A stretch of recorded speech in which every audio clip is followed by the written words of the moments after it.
Hello everyone, आप सभी का स्वागत है रविंद्र जी इसमें। आज का टॉपिक हम लोग का है संविधान के भाग और अनुच्छेद।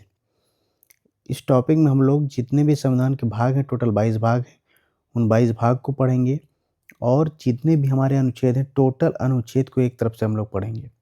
यानी एक ऐसा वीडियो होगा जिसमें आपके सारे अनुच्छेद एक तरफ से बताए जाएँगे, तो सारे अनुच्छेद आपके क्या हो जाएँगे, तैयार हो जाएँगे। तो ये इस क्लास को जो है ज़रूर पढ़िएगा अच्छे से, पूरी तरीके से, पूरी क्लास को, है ना? तो संविधान के भाग हम देखते हैं। टोटल 22 भागों में संविधान को डिवाइड किया गया है ना? तो पहला भाग क्या है?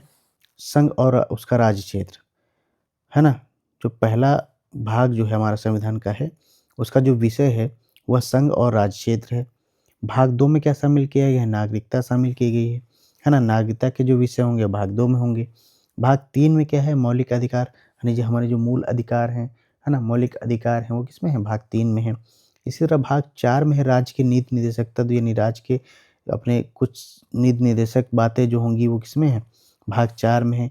इसको डिवाइड कर दिया गया 4 का में, तो 4 का में क्या है? मौलिक कर्तव्य है ना? 4 के 2 पार्ट होंगे, एक 4 एक 4 का।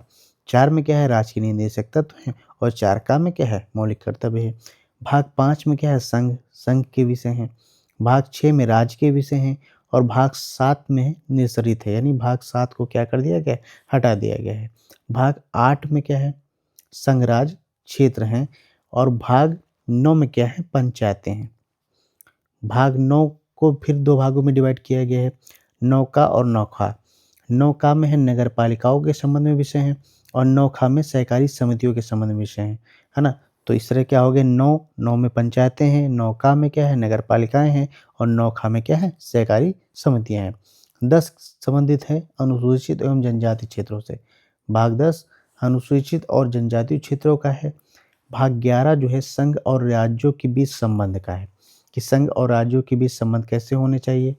भाग 12 है वित्त, संपत्ति और समुदाय, यानी वित्त और संपत्ति संबंधी जो विवाद होंगे वो किसमें होंगे?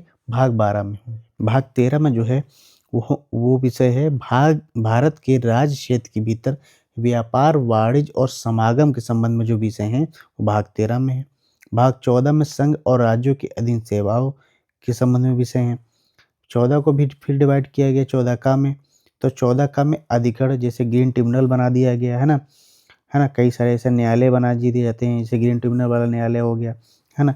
तो ये अधिकरण एक प्रकार से बना दिया गया। तो ये इस तरह के विषय किसमें है? 14 का में है। 15 में निर्वाचन है। 16 में कुछ वर्गों के संबंध विशेष उपबंध हैं। 17 में राजभाषा है। 18 में आपात उपबंध है, आपात संबंधी विषय हैं। 19 में प्रकीर्ण विषय हैं। 20 में क्या है? संविधान का संशोधन, यानी संविधान के संशोधन के संबंध में जो विषय हैं वो 20 में है। 21 में क्या है? अस्थायी, संक्रमणकालीन और विशेष उपबंध जो हैं उसके संबंध में जो विषय हैं वो किसमें है? संविधान के भाग 21 में है। 22 में क्या है? संक्षिप्त नाम, प्रारंभ, हिंदी में प्राधिकृत पाठ और निसरत, है ना? ये दरअसल इसमें क्या है कि इसमें ज़्यादातर इस सब्जेक्ट हटा दिए गए हैं, लेकिन क्या है इसमें कि संविधान का जो संविधान है उसकी भाषा कैसी होनी चाहिए, उसका पाठ कैसा होना चाहिए, उसके संबंध में है ना? तो टोटल 22 क्या होंगे? हमारे संविधान के भाग हो गए। इन 22 को एक बार फिर से आप लोग रिवाइज कर लीजिएगा और फिर हम लोग क्या करते हैं? आगे बढ़ते हैं अपने अनुच्छेद पर, है ना? इन्हीं 22 भागों में हमारे क्या हैं? अनुच्छेद हैं और उन अनुच्छेद को हम लोग क्या करते हैं? देखते हैं। भाग 1 में संघ का नाम और राज्य क्षेत्र जो था अभी हम लोगों ने पढ़ा, है ना?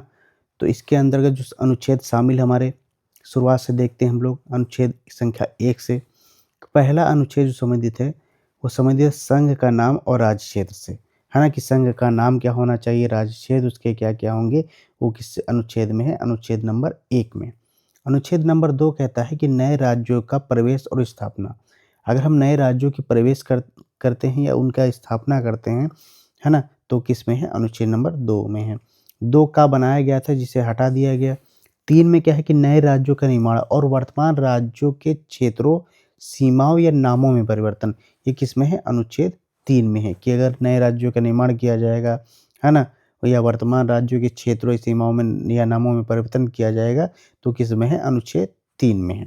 अनुच्छेद 4 में है कि पहली अनुसूची और चौथी अनुसूचियों के संशोधन तथा अनुपूरक और परिमाणिक विषयों का को बंद करने के लिए अनुच्छेद 2 और अनुच्छेद 3 के अधीन बनाई गई विधियाँ, है ना? कि अगर 2 और 3 के अंदर कोई विधियाँ बनाई जाती हैं और विधियाँ जो है विषय अनुरूप नहीं हैं, तो उनका क्या हो जाएगा संशोधन या अनुपूरक संबंध में जो भी चीज़ें होंगी वो अनुच्छेद 4 में है। भाग 2 देखते हैं, नागरिकता है। इस ये यहाँ ये आर्टिकल का मतलब ये अनुच्छेद कहाँ से शुरू होता है? 5 नंबर से शुरू होता है नागरिकता के अनुच्छेद। एक चीज़ ध्यान रखिएगा कि जो नागरिकता के अनुच्छेद हमारे हैं, वो जब हमारा संविधान बन रहा था, तो उस समय की परिस्थितियों यानी 1947 से 1950 की परिस्थितियों के अनुरूप में इसमें विषय डाले गए थे, है ना? कि उस समय कैसी नागरिकता थी या कैसी नागरिकता लोगों को मिलनी चाहिए थी, यानी कैसी परिस्थितियाँ थी उस समय थी, उनके अनुसार इसमें अनुच्छेद हैं, है ना? तो आप अभी पढ़ेंगे तो आपको लगेगा कि हाँ, उसी के अनुसार या उसी के अनुरूप हैं। अनुच्छेद 5 कहता है कि संविधान के प्रारंभ में नागरिकता, है ना? कि जब प्रारंभ हमारा संविधान बना, उस समय नागरिकता कैसी होगी, कैसी लोगों को मिलेगी, उसके बारे में है। 6 है कि पाकिस्तान से भारत को प्रोविज़न करने वाले कुछ व्यक्तियों की नागरिकता के अधिकार है। यानी पाकिस्तान के वे व्यक्ति, है ना? जो भारत को चले गए, है ना? पाकिस्तान से भारत को प्रोविज़न करने वाले, उन व्यक्तियों के नागरिकता के अधिकार के संबंध में विषय जो है वो 6 में। हालाँकि ये अब रिलेवेंट नहीं रह गया। हमने बताया कि जो नागरिकता के संबंध में जो अनुच्छेद हैं, वो उस समय की परिस्थितियों के अनुकूल हैं। उस समय की परिस्थितियों के अनुसार हैं। 7 नंबर देखते हैं कि पाकिस्तान को प्रोविज़न करने वाले यानी भारत से पाकिस्तान को जाने वाले लोगों के संबंध में नागरिकता के प्रावधान अनुच्छेद 7 में, ये भी इसमें रिलेवेंट नहीं है हमारा, है ना? अनुच्छेद 8 में क्या है कि भारत के बाहर रहने वाले भारतीय उद्भव के कुछ व्यक्तियों के नागरिकता के अधिकार, यानी भारत के बाहर रहने वाले, हैं तो भारतीय मूल के लेकिन कहाँ रह रहे हैं? भारत के बाहर रह रहे हैं, तो उनके संबंध में क्या नागरिकता के प्रावधान है? वो अनुच्छेद 8 में है।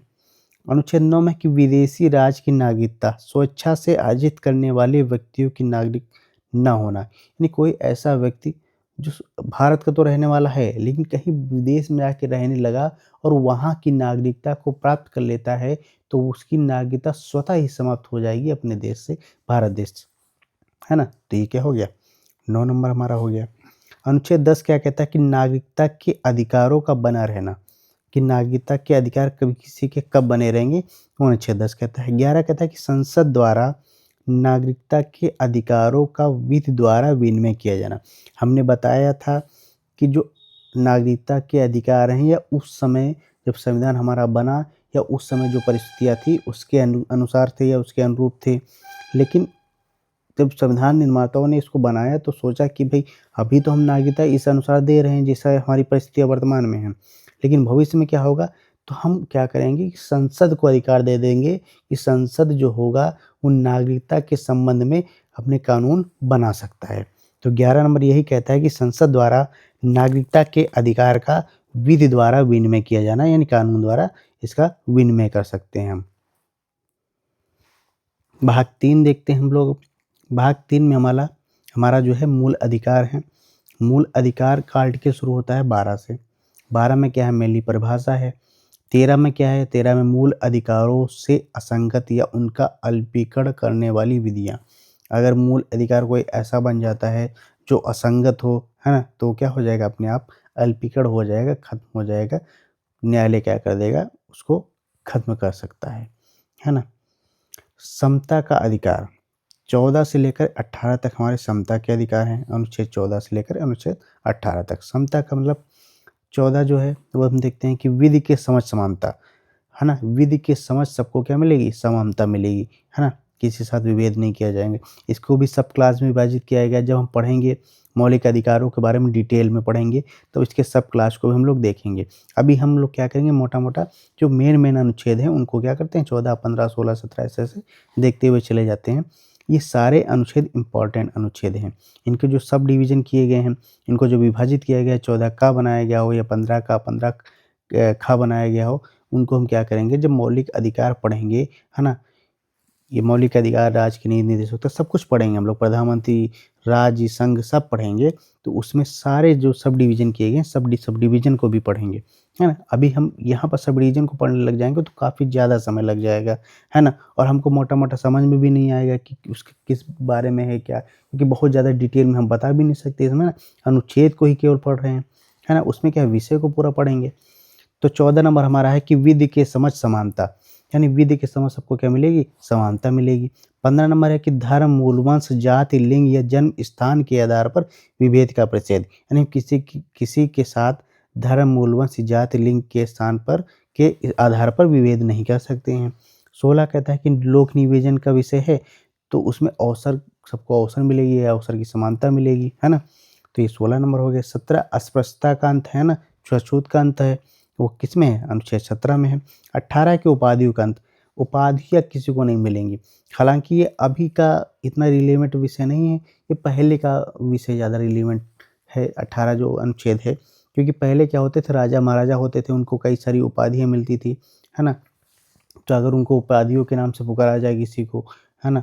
तो क्या कर दिया गया कि जो उपाधियाँ हो जाएँगी, उनका अंत हो जाएगा, वो किसी की उपाधि नहीं रहेगी कि राजा, महाराजा, धीराज ऐसे-ऐसे करके, ऐसा कुछ नहीं रहेगा।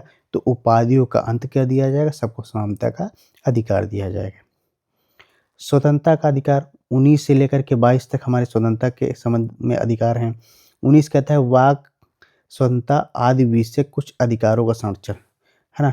कुछ अधिकारों का संरक्षण दिया गया है वाक एवं अभिव्यक्ति की स्वतंत्रता के संबंध में, अनुच्छेद 19 में है। 20 में है कि अपराधों के लिए दोष सिद्ध के संबंध में संरक्षण, यानी जो अपराधी है उसको क्या संरक्षण मिलेगा।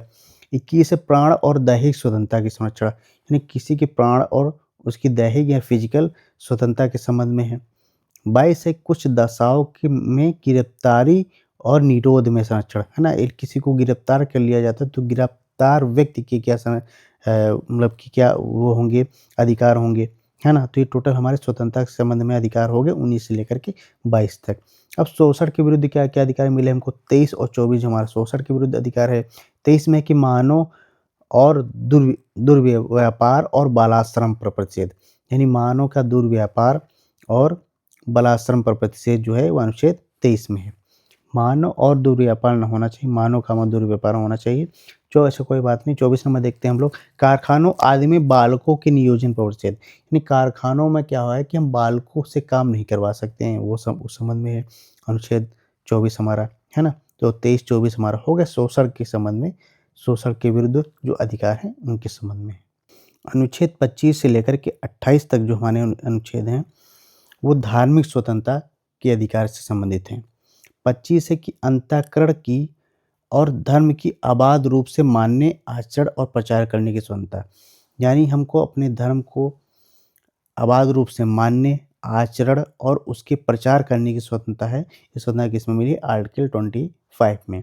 26 कहता है आर्टिकल कि धार्मिक कार्यों के प्रबंधन की स्वतंत्रता, यानी 26 नंबर अनुच्छेद कहता है कि हम अपने धार्मिक कार्यों के प्रबंधन करने के लिए स्वतंत्र हैं।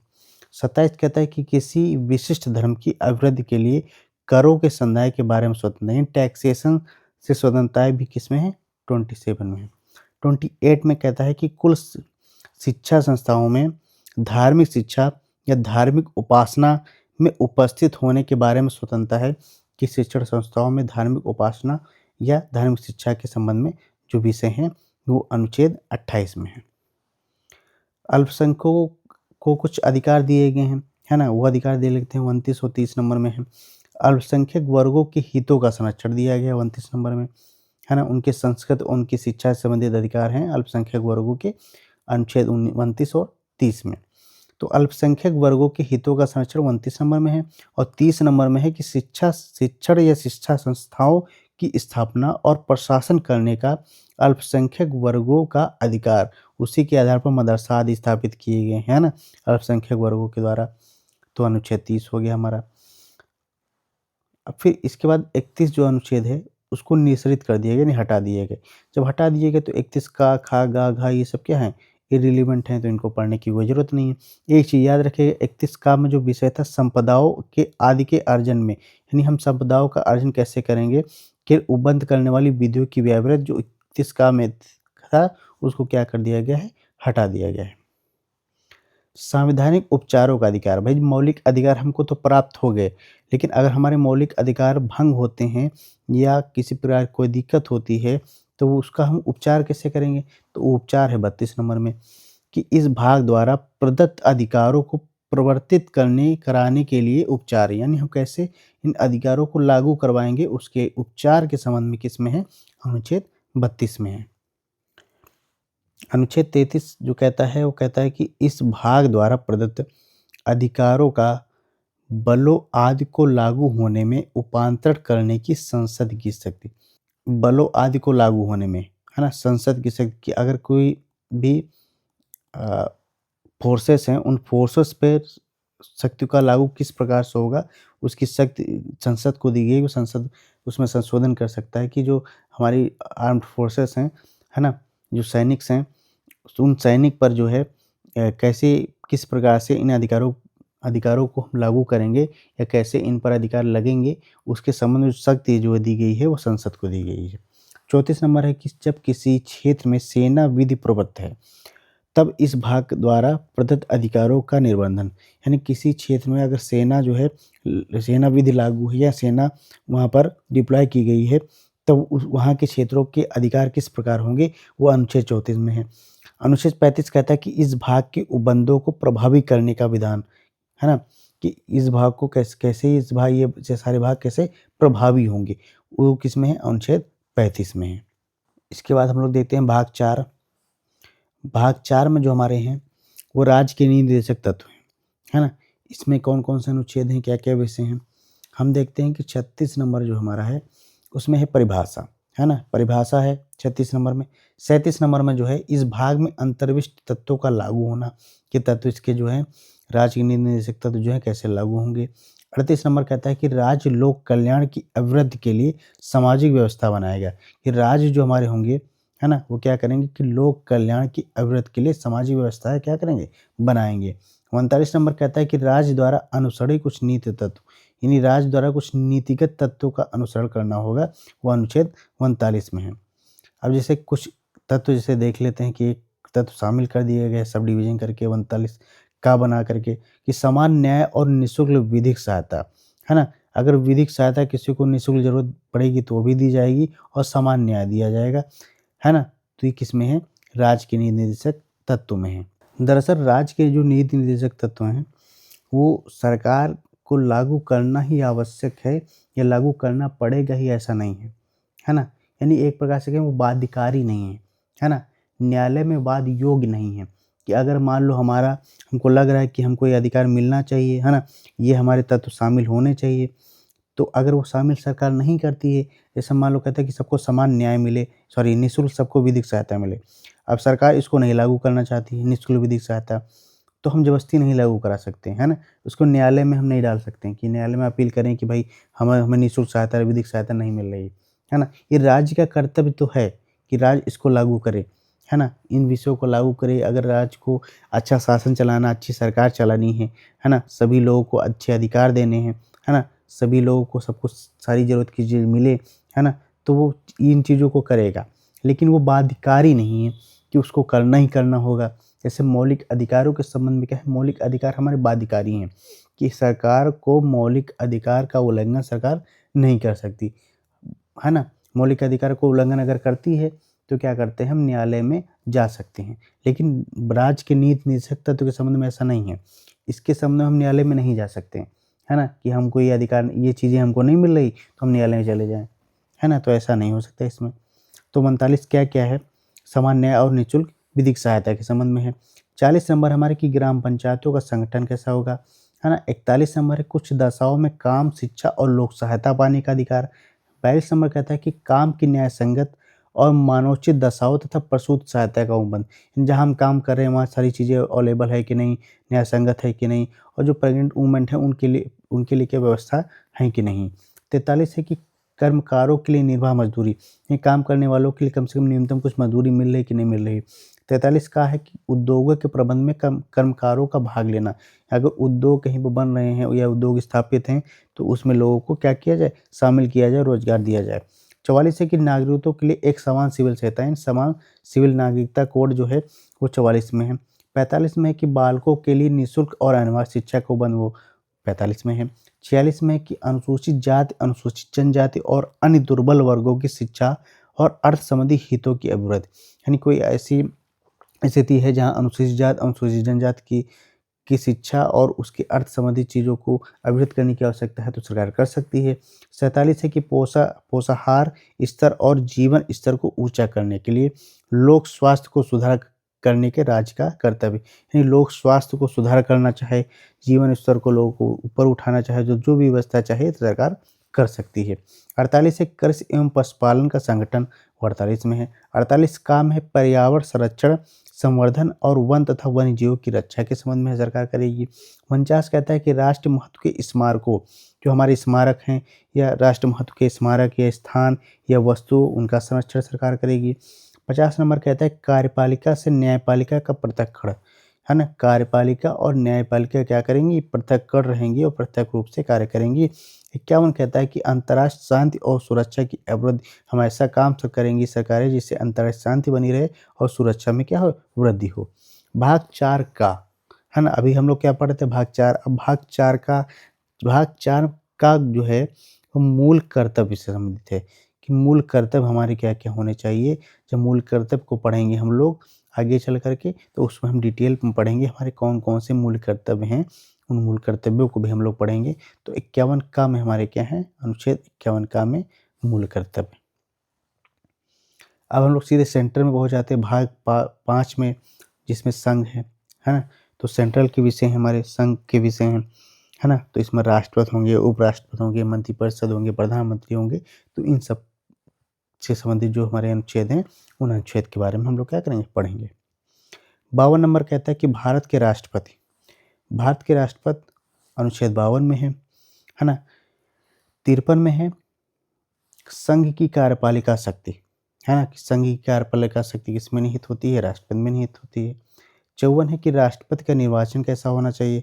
55 है कि राष्ट्रपति की निर्वाचन की प्रक्रिया कैसी होगी, रीत कैसी होगी। 56 है कि राष्ट्रपति की पदावधि कितनी होगी, यानी कब तक वो राष्ट्रपति क्या करेगा? शासन करेगा। 57 कहता है कि पुनर्विचार के लिए पात्रता।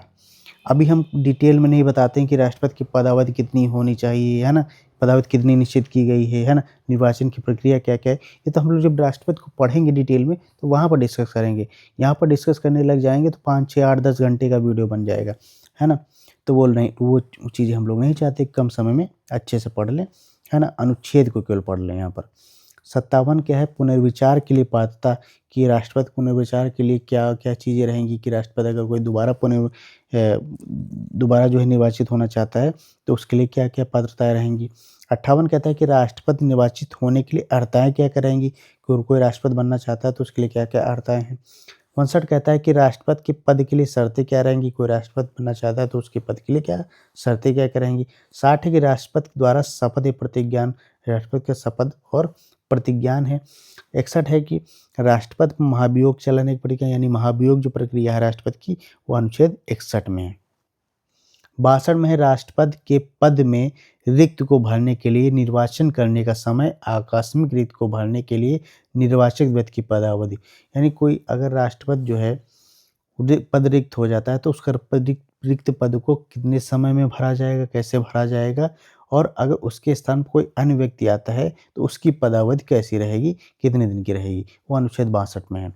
63 जो शुरू हो जाता है, आप देखिए राष्ट्रपति का चल रहा था, अब 63 से शुरू हो जाएगा, अनुच्छेद 63 से उपराष्ट्रपति के संबंध में।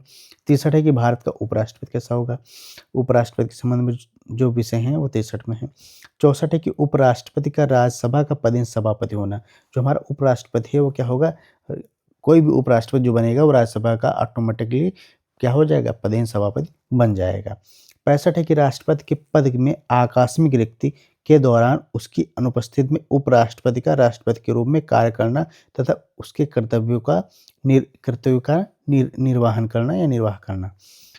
मान लो राष्ट्रपति है, उसका आकस्मिक कोई पद जो है आकस्मिक रूप से रिक्त हो जाता है, तो ऐसी स्थिति में क्या होगा, जो उपराष्ट्रपति हमारा होगा वो उसके पद को या उसके पद को ग्रहण करेगा या उसके कर्तव्यों का निर्वाह करेगा। तो अनुच्छेद 65 में है। अनुच्छेद 66 में है कि उपराष्ट्रपति का निर्वाचन कैसा होगा। 67 में है कि उपराष्ट्रपति की पदावधि कैसी होगी। 68 में है कि उपराष्ट्रपति के पद में रिक्त को भरने के लिए निर्वाचन करने का समय और आकस्मिक रिक्त को भरने के लिए निर्वाचित व्यक्ति की पदावधि। अगर उपराष्ट्रपति का पद रिक्त होता है तब क्या प्रक्रिया होगी, तो उसके संबंध में क्या है, 68 में है। 69 है कि उपराष्ट्रपति द्वारा शपथ या प्रतिज्ञा, यानी उपराष्ट्रपति की शपथ प्रतिज्ञा किसमें है? अनुच्छेद 69 में है। 70 में क्या है कि अन्य आकस्मिकताओं में राष्ट्रपति के कर्तव्यों का निर्वहन की, अगर कोई अन्य आकस्मिक चीज़ें आ जाएँ तब उस समय राष्ट्रपति के कर्तव्यों का निर्वहन कैसे होगा? तो अनुच्छेद 70 में है।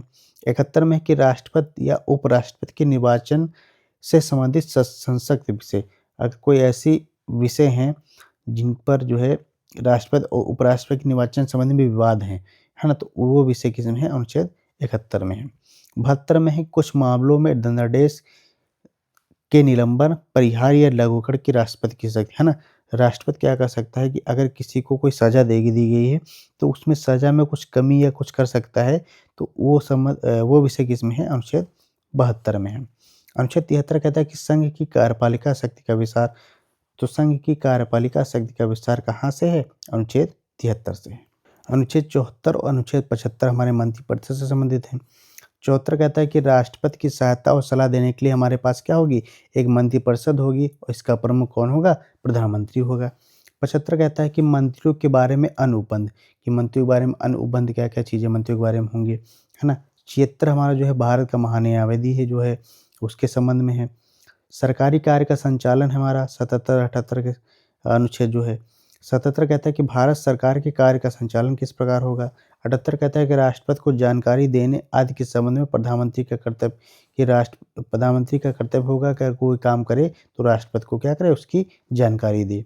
अध्याय 2 में हम लोग पहुँचते हैं संसद साधारण, है ना? संसद के संबंध में 79 कहता है कि संसद का गठन। 80 कहता है कि राज्यसभा की संरचना कैसी होनी चाहिए। 81 कहता है कि लोकसभा की संरचना कैसी होनी चाहिए। 82 कहता है कि प्रत्येक जनगणना के पश्चात या पुनः समायोजन है ना, होना चाहिए, कि मान लो ऐसा हो कि जनगणना के पश्चात अगर किसी राज्य या किसी क्षेत्र की जनसंख्या जहाँ से कोई सांसद, है ना, निर्वाचित होके आ रहा है ना, तो क्या होना चाहिए कि अगर वहाँ जनसंख्या बढ़ती है, घटती है, तो उसका पुनः एक प्रकार से क्या होगा? समायोजन करना चाहिए। देख लो ये ऐसे विषय हैं 78 तक।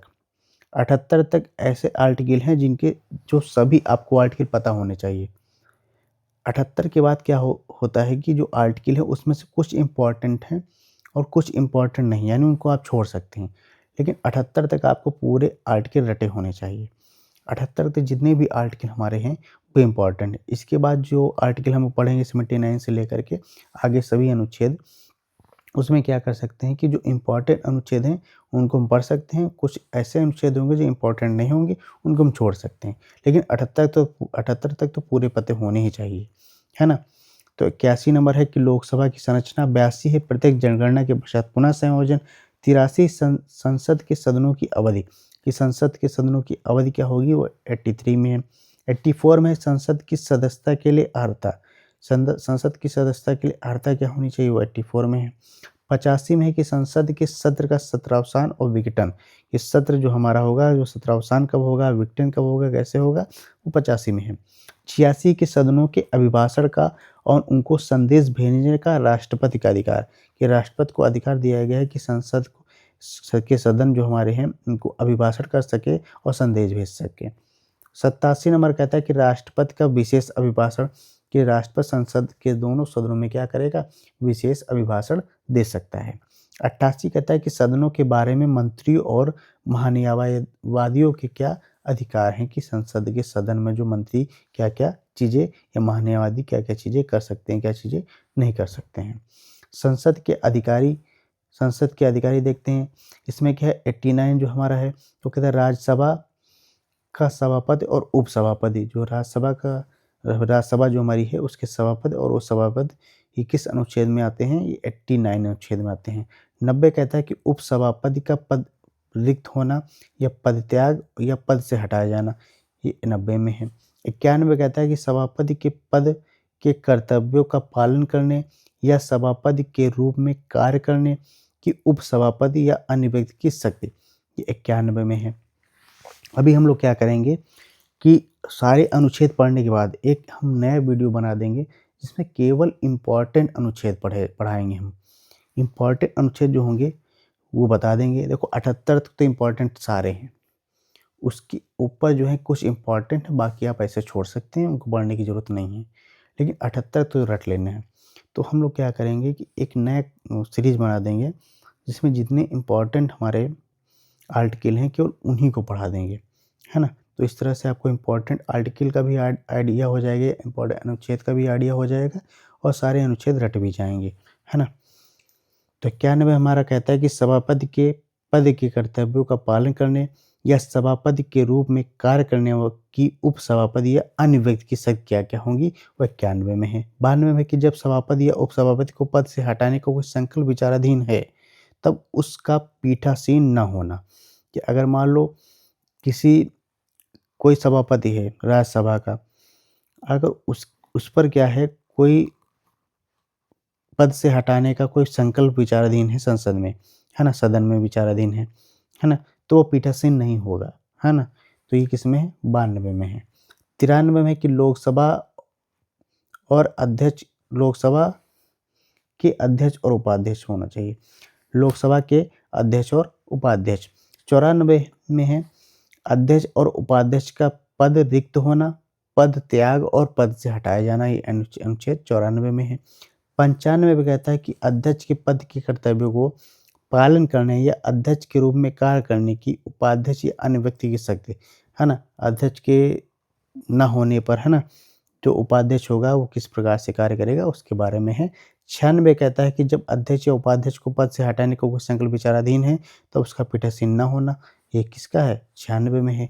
ये किसके बारे में है? लोकसभा, जो पहले पढ़े थे हम, है ना? 92 वाला अधिनियम, वो किसके बारे में थे? राज्यसभा के बारे में थे। दोनों एक ही हैं, बस क्या है कि 92 वाला राज्यसभा के बारे में है, 96 वाला लोकसभा के बारे में है। 97 में कहता है कि सभापति और उपसभापति तथा अध्यक्ष और उपाध्यक्ष के वेतन भत्ते, यहाँ देखो सभापति, उपसभापति, अध्यक्ष और उपाध्यक्ष, यानी राज्यसभा के सभापति, उपसभापति और लोकसभा के अध्यक्ष और उपाध्यक्ष के वेतन और भत्ते के संबंध में जो अनुच्छेद है वो 97 है। 98 कहता है कि संसद का सचिवालय जो 98 से संबंधित है। 99 कहता है कि संसद के सदस्यों द्वारा शपथ या प्रतिज्ञान जो है वो 99 में है कि सदस्य जो होंगे वो शपथ प्रतिज्ञान कैसे लेंगे। 100 है जो है सदनों में मतदान, रिक्तियों के होते हुए भी सदनों की कार्य करने की शक्ति और गर्भवती, यानी ऐसी स्थिति उत्पन्न हो जाए जहाँ पर संसद के अधिक लोग एब्सेंट हो जाएं, तो यानी कितना मिनिमम कोरम कितना होना चाहिए जब हमारी संसद चल सकती है, तो उसके बारे में अनुच्छेद 100 में है ना? अब देखते हैं सदस्यों की निर्भरताएँ क्या होंगी। अनुच्छेद 101 से देखते हैं हम लोग। स्थानों का रिक्त होना। 102 देखते हैं सदस्यता के लिए निर्भरताएँ क्या होंगी, है ना? संसद की सदस्यता के लिए। 103 कहते हैं कि सदस्यों की निर्भरताओं के संबंधित प्रश्नों का निश्चय, वह 103 में है। 104 में है कि अनुच्छेद 99 के अधीन शपथ, यानी 99 क्या था? शपथ था। शपथ लेने या प्रतिज्ञा करने से पहले या निर्धारित किए जाने पर बैठने और मत देने की शक्ति। अगर मान लो कोई ऐसा सदस्य है जिसको क्या किया जाता है, शपथ लेने से पहले निर्धारित कर दिया जाता है, तो वह बैठ सकता है या मत दे सकता है कि नहीं दे सकता है, उसके संबंध में क्या है? अनुच्छेद 104 में है। संसद और उसके सदस्यों की शक्तियाँ, विशेषाधिकार और उन्नतियाँ, इसके बारे में हम लोग पढ़ते हैं अनुच्छेद 105 से। 105 नंबर कहता है कि संसद के सदनों की तथा उनके सदस्यों और समितियों की शक्तियाँ, विशेषाधिकार आदि 105 में है। 106 में है कि सदस्यों के वेतन और भत्ते 106 में है। 107 में है कि विधेयकों के पुनः स्थापना या पूरा स्थापना और पारित किए जाने के संबंध में उपबंध, है ना? विधेयकों के पारित किए जाने के संबंध में उपबंध 107 में है। 108 में है कुछ दशाओं में दोनों सदनों की संयुक्त बैठक, यानी दोनों सदनों की संयुक्त बैठक अगर कुछ दशाओं में बुलानी पड़ रही है तो किस अनुच्छेद में है? 108 में है। 109 में है धन विधेयक के संबंध में विशेष प्रक्रिया, यानी धन विधेयक के संबंध में जो प्रक्रिया है वो 109 में है। 102 में जो है धन विधेयक की परिभाषा है। 111 में है विधेयकों पर अनुमति वित्तीय विषयों के संबंध में विधेयकों पर अनुमति, तो 111 में है। 112 में वार्षिक वित्तीय विवरण, यानी जो बजट हमारा पेश होता है वो 112 में है ना? बजट। 113 में कि संसद में प्राक्कलनों के संबंध में प्रक्रिया, यानी प्राक्कलन के संबंध में जो प्रक्रिया है वो 113 में है। विनियोग विधेयक जो है 114 में इम्पोर्टेंट है। अनुपूरक अतिरिक्त और अधिक अनुदान अगर हमको ज़रूरत पड़ रही है ना? तब हम किस अनुच्छेद में जाएँगे? तो 115 अनुच्छेद में जाएँगे, ये भी इम्पोर्टेंट है। लेखानुदान, प्रत्यानुदान, अपवानुदान, है ना? अगर ज़रूरत पड़ रही है, लेखानुदान की ज़रूरत पड़ रही है, तो है ना? तो किस अनुच्छेद में है? 116 में है। 117 वित्त विधेयक के संबंध में विशेष उपबंध जो है 117 में है, ये भी इम्पोर्टेंट है। साधारण प्रक्रिया कुछ है हमारी, वो देख लेते हैं, है ना? सदन की हमारी 118 प्रक्रिया के नियम सदन के। 119 है कि संसद में वित्तीय कार्य संबंधी प्रक्रिया का विधि द्वारा विनिमय। जो वित्तीय कार्य है ना संबंधी प्रक्रिया है, उनका विधि द्वारा जो विनिमय है संसद के, वो 119 में है। 120 में कि संसद में भाषा कौन-सी होगी प्रयोग करने वाली? तो संसद में प्रयोग की जाने वाली भाषा, है ना? वो किस अनुच्छेद में है? 120 में है। 121 में संसद में चर्चा पर निर्बंधन। संसद में चर्चा पर निर्बंधन है कि किस प्रकार की चर्चा का निर्बंधन रहेगा, किसमें है? 121 में है ना? जैसे हम न्यायालय में कोई भी वाद-विवाद होता है तो उसको हम संसद में डायरेक्ट चर्चा नहीं कर सकते। 122 है कि न्यायालय द्वारा संसद की कार्यवाही की जाँच न किया जाना। अगर संसद की कोई कार्यवाही चल रही होती है, संसद में कोई विषय उठाए जाते हैं, कुछ भी होता है, तो उन पर क्या होगा, न्यायालय जाँच नहीं करेगा कि भाई देखें कौन से विषय उठाया गया, किस-किस विषय पे चर्चा हुई। हाँ, अगर कोई नियम पास होता है, कोई कानून बनता है ना? कोई संशोधन संविधान में होता है, तो अगर वो संविधान सम्मत नहीं है, तो सुप्रीम कोर्ट क्या कर सकता है, उनका अल्पीकरण कर सकता है, बाकी कुछ नहीं कर सकता, है ना? तो 122 हमारा हो गया, न्यायालय द्वारा संसद की कार्रवाई की जाँच न किया जाना। अध्याय 3 हम लोग देखते हैं कि राष्ट्रपति की विधायी शक्तियाँ।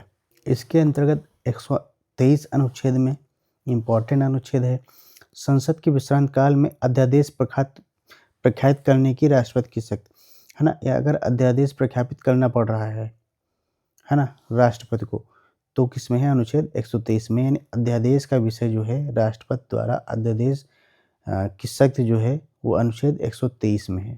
याद रखिएगा, इम्पोर्टेंट है। अध्याय 4 में है कि संघ की न्यायपालिका, है ना? यानी सुप्रीम कोर्ट, संघ की न्यायपालिका का मतलब है सुप्रीम कोर्ट। तो सुप्रीम कोर्ट के बारे में है। 124 कहता है कि उच्चतम न्यायालय की स्थापना और गठन। तो उच्चतम न्यायालय की स्थापना और गठन के संबंध में अनुच्छेद 124 में है। 125 में है कि न्यायाधीशों के वेतन आदि। न्यायाधीशों के वेतन जो होंगे वो किस में है? 125 में है। 126 में है कि कार्यकारी मुख्य न्यायमूर्ति की नियुक्ति किस में है? 126 में है, मुख्य न्यायमूर्ति की नियुक्ति। 127 में तदर्थ न्यायाधीशों की नियुक्ति। अगर हमको एड हॉक कुछ न्यायाधीश की ज़रूरत पड़ रही है ना? तो किस में है? 127 में है।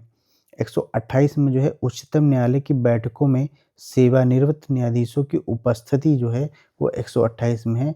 अगर हमें ज़रूरत पड़ती है तो उनकी उपस्थिति भी क्या करवा सकते हैं? हम दर्ज करवा सकते हैं।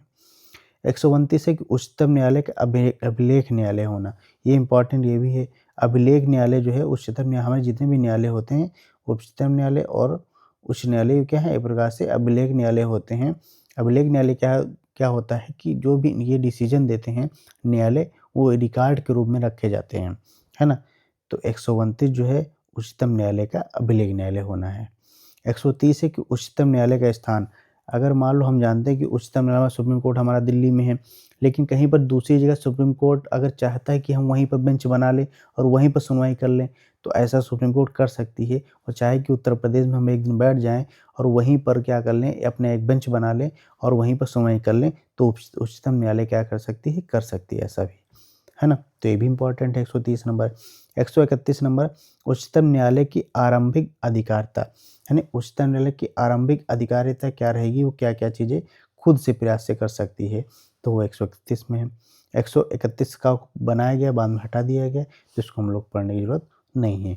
132 में कुछ मामलों में उच्च न्यायालय से अपीलों में उच्चतम न्यायालय की अपीलीय अधिकारिता, है ना? कुछ ऐसे मामले होते हैं कि हम उच्च न्यायालय में अपील तो करते हैं, लेकिन वहाँ पर क्या होता है कि उच्चतम न्यायालय में हम डायरेक्ट अपील जा सकते हैं। तो 132 से 133 है कि उच्च न्यायालय में सिविल विषयों के संबंध में अपीलों में उच्चतम न्यायालय की अपीलीय अधिकारिता, फिर वही चीज़ है, सिविल विषयों के संबंध में है ये।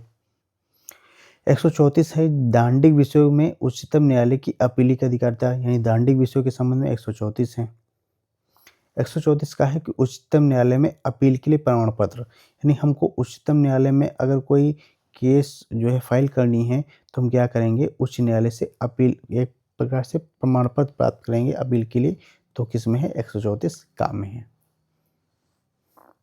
135 में है कि विद्यमान विधि के अधीन फेडरल न्यायालय की अधिकारिता और शक्तियों का उच्चतम न्यायालय द्वारा प्रयुक्त होना, है ना, ये किसमें है, 135 में है। 136 है कि अपील के लिए उच्चतम न्यायालय की विशेष इजाज़त, यानी विशेष इजाज़त, अपीलीय इजाज़त या अपील करने की शक्ति जो उच्चतम न्यायालय की है वो 136 में है, ये भी इम्पोर्टेंट है। 137 है कि निर्णयों या आदेशों का उच्चतम न्यायालय द्वारा पुनर्विलोकन, यानी कोई भी उच्चतम न्यायालय आदेश देता है तो उसका क्या कर सकता है, वो फिर से पुनर्विलोकन भी कर सकता है कि सही है कि गलत है, जो आदेश दिया है उसमें कुछ संशोधन भी कर सकता है। ये किसमें है, अनुच्छेद 137 में है, ये भी इम्पोर्टेंट है। 138 है कि उच्चतम न्यायालय की अधिकारिता की वृद्धि, है ना, उच्चतम न्यायालय की अधिकारिता की वृद्धि के संबंध में 138 में है। 129 है कुछ रिट निकालने की शक्ति का उच्चतम न्यायालय को प्रदत्त किया जाना, यानी उच्चतम न्यायालय क्या कर सकता है, कुछ रिट भी निकाल सकता है। रिटों का अधिकार जो दिया गया है उच्चतम न्यायालय को 139 में दिया गया है, ये भी बहुत इंपॉर्टेंट है। 139 का में कुछ मामलों का अंतरण है ना। 140 में क्या है, उच्चतम न्यायालय की आनुषंगिक शक्तियाँ, ये किस में है, 140 में है। 141 में उच्चतम न्यायालय द्वारा घोषित विधि का सभी न्यायालयों में अवैध कर होना इम्पॉर्टेंट है कि उच्चतम न्यायालय अगर कोई भी कानून या नियम या कुछ भी है बनाता है तो क्या करता है, उसको जो सभी नीचे अधीनस्थ न्यायालय होंगे उन पर क्या होगा, वो बाध्य होगा। 142 है कि उच्चतम न्यायालय की डिक्रियों और आदेशों का प्रवर्तन और प्रकटीकरण आदि के बारे में आदेश, है ना, तो किसमें है, 142 में है।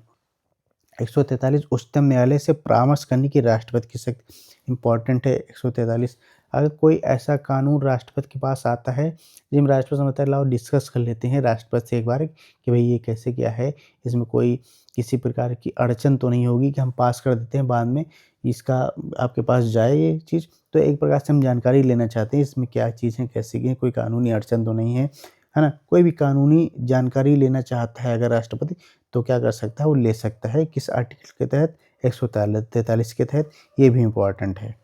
144 है कि सिविल और न्यायिक प्राधिकारियों द्वारा उच्चतम न्यायालय, है ना, सिविल और न्यायिक प्राधिकारियों द्वारा उच्चतम न्यायालय 144 है। 144 का हटा दिया गया है, इसको पढ़ने की जरूरत नहीं है। 145 कि न्यायालय के नियम क्या होंगे, वो 145 में है। 146 है कि उच्चतम न्यायालय के अधिकारी और सेवक तथा वे उच्चतम न्यायालय के अधिकारी और सेवक हैं 143 में। 147 146 में 147 जो है निर्वचन है ना। तो ये हमारे टोटल क्या हो गए, उच्चतम न्यायालय के अनुच्छेद हो गए। अब हम लोग पहुँचते हैं सीधे अध्याय 5 में। भारत के नियंत्रक महालेखा परीक्षक, है ना, इनका अनुच्छेद विवरण है 148 से लेकर के 151 तक।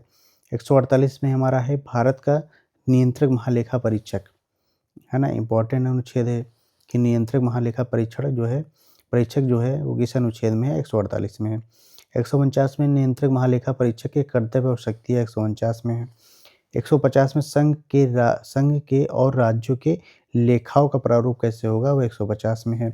151 संप्रेषण प्रतिवेदन, है ना, संप्रेषण प्रतिवेदन है जो है किसमें है, 151 में है। भाग 6 राज्य, है ना, राज्यों के बारे में हम लोग पढ़ते हैं जो भाग 6 में है ना। अध्याय 1 देखते हैं, साधारण है, 152 है जिसमें परिभाषा है राज्य की, है ना। अध्याय 2 कार्यपालिका, कार्यपालिका में सबसे पहले राज्यपाल हमारे आते हैं, तो राज्यपाल के बारे में हम लोग पढ़ेंगे। 153 है कि राज्यों के राज्यपाल, इंपॉर्टेंट है, राज्यों के राज्यपाल, ये राज्य की शुरुआत कहाँ से होती है, 152 से होती है, जहाँ पर क्या होता है 152 में परिभाषा होती है, 153 में राज्यों के राज्यपाल के संबंध में अनुच्छेद है। 154 है कि राज्य की कार्यपालिका शक्ति, राज्य की कार्यपालिका शक्ति जो कि राज्यपाल में भी निहित है ना, तो किसमें है, अनुच्छेद 154 में है। 155 में राज्यपाल की नियुक्ति के संबंध में है। 156 में राज्यपाल की पदावधि के संबंध में है। आर्टिकल 157 जो है वो राज्यपाल नियुक्त होने के लिए अर्हताओं से संबंधित है, अर्थात राज्यपाल अगर कोई नियुक्त होना चाह रहा है तो उसकी अर्हताएँ क्या होंगी, तो उसके लिए है आर्टिकल 157 इम्पॉर्टेंट है। जितने भी ये आर्टिकल राज्यपाल से संबंधित हैं वो सारे इम्पॉर्टेंट है। 158 है कि राज्यपाल के पद के लिए शर्तें, राज्यपाल नियुक्त होने के लिए उसके पद के लिए शर्तें क्या-क्या होंगी, वो आर्टिकल 158 में है। 159 जो है राज्यपाल द्वारा शपथ या प्रतिज्ञान, यानी राज्यपाल शपथ जो लेगा वो आर्टिकल 159 के तहत लेगा। 168 कुछ आकस्मिकताओं में राज्यपाल के कर्तव्यों का निर्वहन, है ना? कि अगर कुछ ऐसी परिस्थिति उत्पन्न हो रही है जिसमें राज्यपाल जो है अपने कार्यों को नहीं कर पा रहा है, तो वो उसके लिए क्या प्रोसेस होगा, वो आर्टिकल 160 में है। 161 161 में जो है राज्यपाल की क्षमादान की शक्ति है। क्षमादान 161 में क्षमा आदि की और कुछ मामलों में दंडादेश के निलंबन, परिहार या लघुकरण की राज्यपाल की शक्ति 161 में है। मोटा-मोटा याद रख लीजिए कि क्षमादान की शक्ति 161 में है। 162 में 162 में राज्य की कार्यपालिका शक्ति का विस्तार।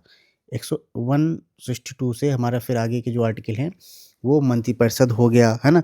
और राज्य की कार्यपालिका शक्ति के विस्तार से संबंधित है। 163 देखते हैं, राज्यपाल को सहायता और सलाह देने के लिए मंत्रिपरिषद, है ना? देखो 162 से हमारा शुरू हो गया कार्यपालिका शक्ति का विस्तार, और 163 जो है वो राज्यपाल को सहायता और सलाह देने के लिए मंत्रिपरिषद के गठन के संबंध में है, आर्टिकल 163। 164 है कि मंत्रियों के बारे में अन्य उपबंध, है ना? मंत्रियों के बारे में अन्य उपबंध क्या होंगे, वो 164 में है। फिर 165 ये अधिवक्ता से संबंधित है कि महाधिवक्ता जो होगा वो आर्टिकल 165 के अंतर्गत आएगा। सारे इम्पोर्टेंट हैं। आगे देखते हैं सरकारी कार्य का संचालन, कि सरकारी कार्यों का संचालन कैसे होगा राज्य में, है ना? तो 166 है राज्य की सरकार के कार्य का संचालन, और 167 है कि राज्यपाल को जानकारी देने आदि के संबंध में मुख्यमंत्री के कर्तव्य, अर्थात मुख्यमंत्री का ये उत्तरदायित्व होगा कि अगर मुख्यमंत्री कोई निर्णय लेता है, कोई कार्य करता है, मंत्रिपरिषद कोई कार्य करती है, तो उसके लिए वो क्या करेगी, मुख्यमंत्री क्या करेगा, राज्यपाल को जानकारी देगा। एक चीज़ और इम्पॉर्टेंट है कि अगर पूछता है कि मुख्यमंत्री की नियुक्ति के संबंध में कौन सा आर्टिकल है, तो आर्टिकल 164, ये याद रखिएगा, यहाँ पर मुख्यमंत्री और अन्य मंत्रियों की नियुक्ति के संबंध में है।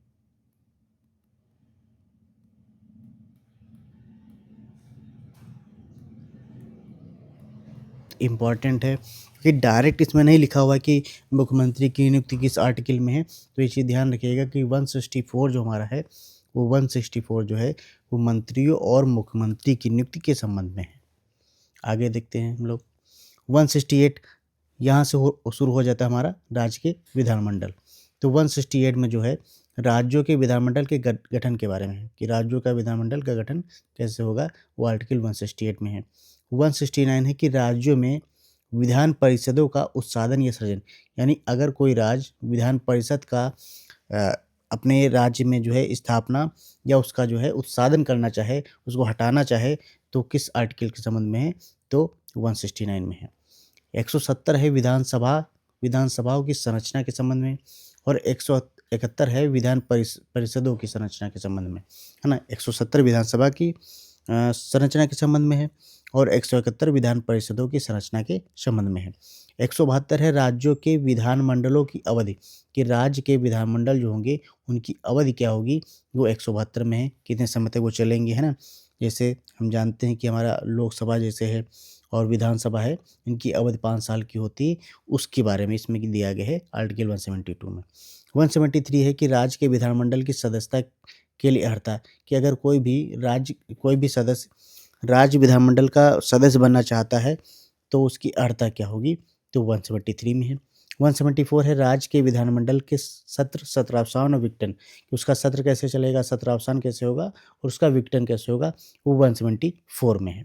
175 है सदन और सदनों में अभिभाषण का और उनको संदेश भेजने का राज्यपाल का अधिकार, कि राज्यपाल का यह अधिकार होगा कि वह सदन की और दोनों सदनों के अभिभाषण का या उनको संदेश भेजने का अधिकार रखता है। उन दोनों की संयुक्त बैठक का अभिभाषण कर सकता है, या कोई संदेश भेजना चाहे तो संदेश भेज सकता है। 175 ये भी इम्पोर्टेंट है। 176 है कि राज्यपाल का विशेष अभिभाषण, अगर राज्यपाल सदन को कोई विशेष अभिभाषण देना चाहे बीच में कभी भी, है ना, या नई विधानसभा के गठन के पश्चात, तो विशेष अभिभाषण क्या कर सकता है, वो दे सकता है। 177 है कि सदनों के बारे में मंत्रियों या महाअधिवक्ताओं के अधिकार, कि मंत्रियों और महाअधिवक्ताओं के क्या-क्या अधिकार होंगे सदनों के बारे में, तो आर्टिकल 177 में है। आगे बढ़ते हैं हम लोग, राज्य के विधानमंडल के अधिकारी, है ना, इसको देख लेते हैं। 178 में है विधानसभा का अध्यक्ष उपाध्यक्ष। विधानसभा का अध्यक्ष उपाध्यक्ष आएगा तो अब लगाएँगे 178। 179 है कि अध्यक्ष और उपाध्यक्ष का पद रिक्त होना, पद त्याग और पद से हटाया जाना। उस संबंध में है कि अगर ऐसी स्थिति हो तब क्या किया जाएगा कि अध्यक्ष उपाध्यक्ष का पद रिक्त हो या पद त्याग किया गया हो या पद से हटाया गया हो। आगे बढ़ते हैं हम लोग देखते हैं 180 180 में कि अध्यक्ष के पद के कर्तव्यों का पालन करने या अध्यक्ष के रूप में कार्य करने की उपाध्यक्ष या अन्य व्यक्ति की शक्ति, है ना? अध्यक्ष के रूप में अगर कोई कर्तव्यों का पालन कर रहा है उपाध्यक्ष, तो उसकी शक्ति क्या होंगी? तो उस संबंध में 180 में है या 180 में है। 181 में है कि जब अध्यक्ष या उपाध्यक्ष को पद से हटाने का कोई संकल्प विचाराधीन है, तब उसका पीठासीन न होना। यानी अध्यक्ष या उपाध्यक्ष अगर उस पर कोई आरोप है, पद से हटाने को कोई संकल्प विचाराधीन है, तो वह पीठासीन नहीं हो सकता। यानी उसका जो कार्य होगा अध्यक्ष का जो अभी तक था या उपाध्यक्ष का था, उसको वो नहीं कर सकता, है ना? वो 181 में है। 182 की विधान परिषद का सभापति और उपसभापति। जो विधान परिषद का हमारा सभापति होगा और उपसभापति होगा, वो आर्टिकल 182 के तहत आएगा। 183 में है कि सभापति और उपसभापति का पद रिक्त, पद त्याग और पद से हटाया जाना, ये भी वही है 183 जो हमारा 181 वाला है। अब 184 देखते हैं कि सभापति के पद के कर्तव्यों का पालन करने या सभापति के रूप में कार्य करने की उपसभापति या अन्य व्यक्ति की शक्ति, है ना? कि कोई भी सभापति है, उसके पद कर्तव्यों का पालन करने के लिए जो अन्य व्यक्ति जो होगा या उपसभापति होगा या कोई अन्य व्यक्ति नियुक्त होगा, उसकी क्या-क्या शक्तियाँ होंगी, वो 184 में है। 185 कहता है कि जब सभापति या उपसभापति को पद से हटाने का कोई संकल्प विचाराधीन है, तब उसका पीठासीन न होना, है ना? फिर वही चीज़ कि अगर सभापति या उपसभापति को पद से हटाने का कोई संकल्प विचाराधीन है, तो वह अध्यक्ष या उपाध्यक्ष या सभापति या उपसभापति का कार्य नहीं कर सकते। चूँकि हम विधान परिषद पढ़ रहे हैं, तो इसमें सभापति या उपसभापति बोला जाता है, तो सभापति या उपसभापति का कार्य वो नहीं कर सकता है। 186 है कि अध्यक्ष और उपाध्यक्ष तथा सभापति और उपसभापति के वेतन और भत्ते। याद रखना कि इनके सबके वेतन भत्ते जो चाहे अध्यक्ष हो, चाहे उपाध्यक्ष हो, चाहे सभापति हो, चाहे उपसभापति हो, सबके जो वेतन भत्ते हैं, वो आर्टिकल 186 के अंतर्गत हैं। 187 हमारा कहता है कि राज्य के विधानमंडल का सचिवालय, कार्य संचालन यहाँ गलत लिख गया है। राज्य के विधानमंडल का सचिवालय जो है, वो आर्टिकल 187 के तहत आता है। 188 कहता है कि सदस्य द्वारा जो शपथ होगा या जो प्रतिज्ञा होगी, वो 188 के अंतर्गत आएगी। 189 में है कि सदनों में मतदान रिक्तियों के होते हुए भी सदनों की कार्य करने की शक्ति और गणपूर्ति सदस्यों की निहड़ता है ना? कि अगर सदन में जो है मतदान हो या सदन में वो काफ़ी संख्या कम हो, तो ऐसी स्थिति में सदन का अगर संचालन करना हो, तो क्या होगा, उसकी गणपूर्ति कैसे की जाए, तो उसके संबंध में है आर्टिकल 189 में है। 190 में है कि स्थानों का रिक्त होना, कि अगर स्थान रिक्त होते हैं तब की क्या स्थिति होगी। 191 में है कि सदस्यों के लिए निहड़ताएँ, यानी सदस्यों के लिए हड़ताएँ जैसे होती हैं, वैसे निहड़ताएँ क्या होगी कि वो चीज़ें उसके पास नहीं होनी चाहिए। 192 में है कि सदस्यों की निहड़ताओं से संबंधित प्रश्नों का निश्चय, अगर ऐसा प्रश्न आता है तो उस पर विचार किया जाएगा, तो 192 में है। 193 में है कि अनुच्छेद 188 के अधीन शपथ लेने या प्रतिज्ञा करने से पहले या आहरित न होते हुए भी निर्धारित किए जाने पर बैठने और मत देने के लिए शक्ति, है ना? कि ये किसके संबंध में है? आर्टिकल 193 में। आगे देखते हैं हम लोग राज्यों के विधानमंडलों और उनके सदस्यों की शक्तियाँ, विशेषाधिकार और उन्मुक्तियाँ जो हैं, उसके संबंध में आर्टिकल देखते हैं। 194 में है विधानमंडलों के सदनों की तथा सदस्यों और समितियों की शक्तियाँ, विशेषाधिकार जो होंगे, वो आर्टिकल 194 में होंगे। बहुत इंपॉर्टेंट ये आर्टिकल नहीं है।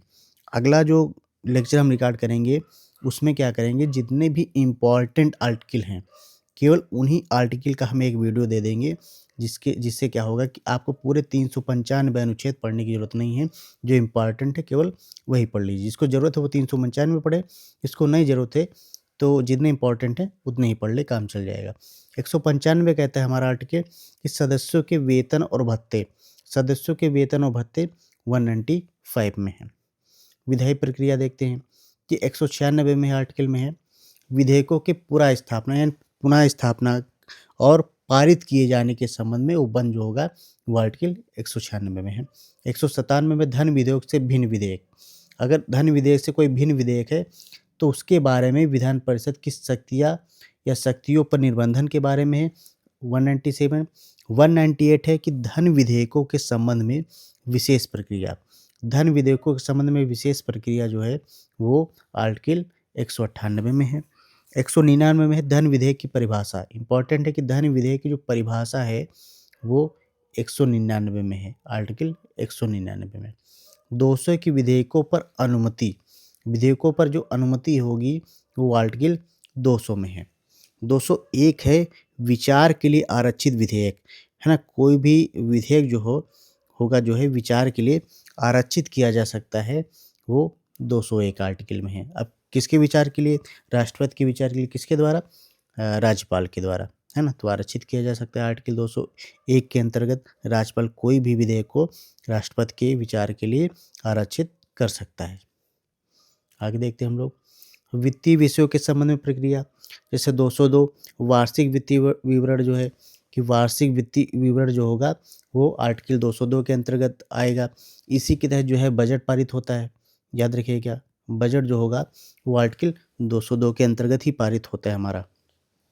आगे देखते हैं हम लोग 203 है कि विधानमंडल में प्राक्कलनों के संबंध में प्रक्रिया, है ना। प्राक्कलन की शक्ति जो होगी विधानमंडल की उसके संबंध में है आर्टिकल 203 में। 204 जो विनियोग विधेयक के संबंध में है। हम जब विधेयक पढ़ेंगे तो उसके बारे में पढ़ेंगे कि जो है विनियोग विधेयक कौन होता है, अनुपूरक विधेयक कौन होता है, लेखानुदान, प्रत्यानुदान सबके बारे में पढ़ेंगे। तो जब पढ़ेंगे तब देखेंगे ना। अभी हम केवल इतना समझते हैं कि आर्टिकल 204 में जो है वो विनियोग विधेयक है। 205 में जो है वो अनुपूरक, अतिरिक्त और अधिक अनुदान अगर हमको ज़रूरत पड़ रही है ना, तब हम ये विधेयक पारित करते हैं, अनुपूरक या अतिरिक्त या अधिक अनुदान। 206 में है लेखानुदान, प्रत्यानुदान और अपवानुदान, तो ये हम पारित करते हैं आर्टिकल 206 के अंतर्गत। और 207 में हमारा है वित्त विधेयक के बारे में विशेष उपबंध। जो वित्त विधेयक के बारे में जो विशेष उपबंध होंगे वो आर्टिकल 207 में होंगे। आगे देखते हैं साधारण प्रक्रिया जो है 208 प्रक्रिया के नियम इम्पॉर्टेंट नहीं है। 209 राज्य के विधानमंडल में वित्तीय कार्य संबंधी जो है वो आर्टिकल 209 में है, ये गलत लिख गया है यहाँ पर। 210 में है कि विधानमंडल में प्रयोग की जाने वाली भाषा, ये इम्पॉर्टेंट है। आर्टिकल 210 में विधानमंडल में प्रयोग की जाने वाली जो भाषा है उसके संबंध में ये इम्पॉर्टेंट आर्टिकल है। 211 है कि विधानमंडल में चर्चा पर निर्बंधन, अर्थात विधानमंडल में जो है अगर कुछ चर्चाओं पर निर्बंधन होगा। अगर मान लो न्यायालय है, न्यायालय कोई ऑर्डर देता है, कुछ देता है, तो उसकी चर्चा जो होगी वो क्या होगा, विधानमंडल में नहीं की जाएगी। 212 में है कि न्यायालय द्वारा विधानमंडल की कार्यवाही की जांच न किया जाना। उसी तरह न्यायालय को भी अधिकार दिया गया है कि जो है विधानमंडल को भी अधिकार दिया गया है कि अगर जो है न्यायालय द्वारा विधानमंडल की कार्यवाही अगर की जा रही है तो उसकी जांच न किया जाना, है ना। न्यायालय उसकी कोई जांच नहीं कर सकता विधानमंडल में क्या हो रहा है, कौन सा विधेयक पारित हुआ, कुछ नहीं। अगर बात होती है कि कोई विधेयक संविधान से इतर पारित हुआ है तब उसको जो है न्यायालय देख सकता है, सुन सकता है। लेकिन ऐसी कोई भी विधेयक या नॉर्मल किसी भी परिचर्चा को उसमें न्यायालय कोई बाधा नहीं डाल सकता है, वो आर्टिकल 212 में है। 213 विधानमंडल के विश्रांति काल में अध्यादेश प्रकाशित करने की राज्यपाल की शक्ति। अगर विधानमंडल सत्र में ना हो, है ना, सेशन ना चल रहा हो, तो ऐसी स्थिति में राज्यपाल जो होगा उसकी शक्ति होगी, उसके पास ये अधिकार होगा कि वह अध्यादेश जारी कर सकता है ना। अध्यादेश जारी करके कोई कानून बना सकता है। तो आर्टिकल 213 के अंतर्गत राज्यपाल द्वारा अध्यादेश जारी करने की शक्ति जो है वो दी गई है। तो आर्टिकल 213 जो है वो इम्पॉर्टेंट है, याद रखिएगा। आगे चलते हम लोग, अब सीधे पहुंचते हैं हम लोग राज्यों के उच्च न्यायालय, है ना। उच्च न्यायालय पर पहुंचते हैं हाई कोर्ट वाले सेक्शन में। अब इसमें देखते हैं क्या क्या आर्टिकल हैं, कौन कौन से इंपॉर्टेंट है, क्या क्या चीज़ें कैसे कहाँ पर ली गई हैं। 214 में कि राज्यों के लिए उच्च न्यायालय, यानी उच्च न्यायालय जो है वो शब्द जो है वो आर्टिकल 214 में है। 215 है कि उच्च न्यायालय का अभिलेख न्यायालय होना, यानी जो भी उच्च न्यायालय जो है भी आदेश पारित करेगा उनको क्या करेगा, रिकॉर्ड में रखेगा, अभिलेख रखेगा उनका, है ना। तो अभिलेख न्यायालय जो होना ये भी इम्पोर्टेंट आर्टिकल है 215। 216 है कि उच्च न्यायालय का गठन, उच्च न्यायालय के गठन के संबंध में है आर्टिकल 216। 217 है कि उच्च न्यायालय के न्यायाधीश की नियुक्ति और उसकी पद की शर्तें। न्यायाधीश की नियुक्ति और उसके पद के लिए शर्तें जो होंगी वो आर्टिकल 217 में है। 218 है कि उच्चतम न्यायालय से संबंधित कुछ उपबंधों का उच्च न्यायालय का लागू होना, है ना। कुछ ऐसे विषय होंगे, ऐसे उपबंध होंगे जिनका क्या होगा कि उच्च न्यायालय पर लागू होंगे, जो आर्टिकल 218 के संबंध में है। आर्टिकल 219 है उच्च न्यायालय के न्यायाधीशों द्वारा शपथ या प्रतिज्ञान। जो उच्च न्यायालय के न्यायाधीश होंगे उनकी शपथ और प्रतिज्ञा के संबंध में है आर्टिकल 219 में। 220 है कि स्थायी न्यायाधीश रहने के पश्चात विधि व्यवसाय पर निर्बंध, है ना। अगर आप स्थायी न्यायाधीश हैं तो कुछ विधि जो है विधि के संबंध में आप जैसे कानूनी, जैसे मान लेते वकालत का कार्य हो गया, तो उन कार्यों पर निर्बंधन के संबंध में है न्यायाधीश रहते हुए, है ना। तो वो आर्टिकल 220 में है। 221 में है न्यायाधीशों के वेतन। तो न्यायाधीशों के वेतन को आर्टिकल 221 में रखा गया है। 222 में है कि किसी न्यायाधीश का एक उच्च न्यायालय से दूसरे उच्च न्यायालय को अंतरण करना हो, तो आर्टिकल 222 में है। 223 है कि कार्यकारी मुख्य न्यायमूर्ति की नियुक्ति। देखो 223 कितने आर्टिकल के बाद में रखा गया है कि मुख्य न्यायमूर्ति जो होगा हमारा होगा कार्यकारी मुख्य न्यायमूर्ति, उसकी नियुक्ति के संबंध में है। आर्टिकल 224 है कि अपर और कार्यकारी न्यायाधीशों की नियुक्ति, तो आर्टिकल 224 में है। 224 ए है कि उच्च न्यायालय की बैठकों में सेवानिवृत्त जो न्यायाधीश होंगे उनकी नियुक्ति। कि अगर मान लीजिए कि ऐसी स्थिति उत्पन्न हो रही कि न्यायाधीशों की कमी पड़ रही, केस ज़्यादा हैं, है ना, तो ऐसी स्थिति में क्या होगा कि निवृत्त जो हमारे न्यायाधीश होंगे उनको क्या कर लिया जाएगा, शामिल कर लिया जाएगा बैठकों में। 225 है कि विद्यमान उच्च न्यायालय की अधिकारिता। तो उच्च न्यायालय की अधिकारिता के संबंध में है। 226 है कुछ रिट निकालने की उच्च न्यायालय की शक्ति। उच्च न्यायालय की शक्ति है रिट निकालने के संबंध में, वो रिट निकाल सकता है। तो ये भी इंपॉर्टेंट है कि रिट निकालने की शक्ति जो है वो किस आर्टिकल में है, उच्चतम न्यायालय के द्वारा, तो 226 में है। 227 है कि सभी न्यायालयों के अधीक्षण की उच्च न्यायालय की शक्ति।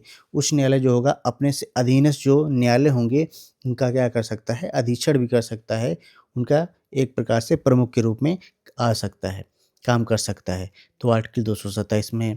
228 है कुछ मामलों का उच्च न्यायालय को अंतरण। कुछ ऐसे मामले होंगे जो क्या होगा कि लोअर कोर्ट में ना जा कर के उनका उच्च न्यायालय में जाना ज़रूरी होगा, वो उच्च न्यायालय में ही सुने जाएंगे, तो वो किस आर्टिकल में है, 228 में है।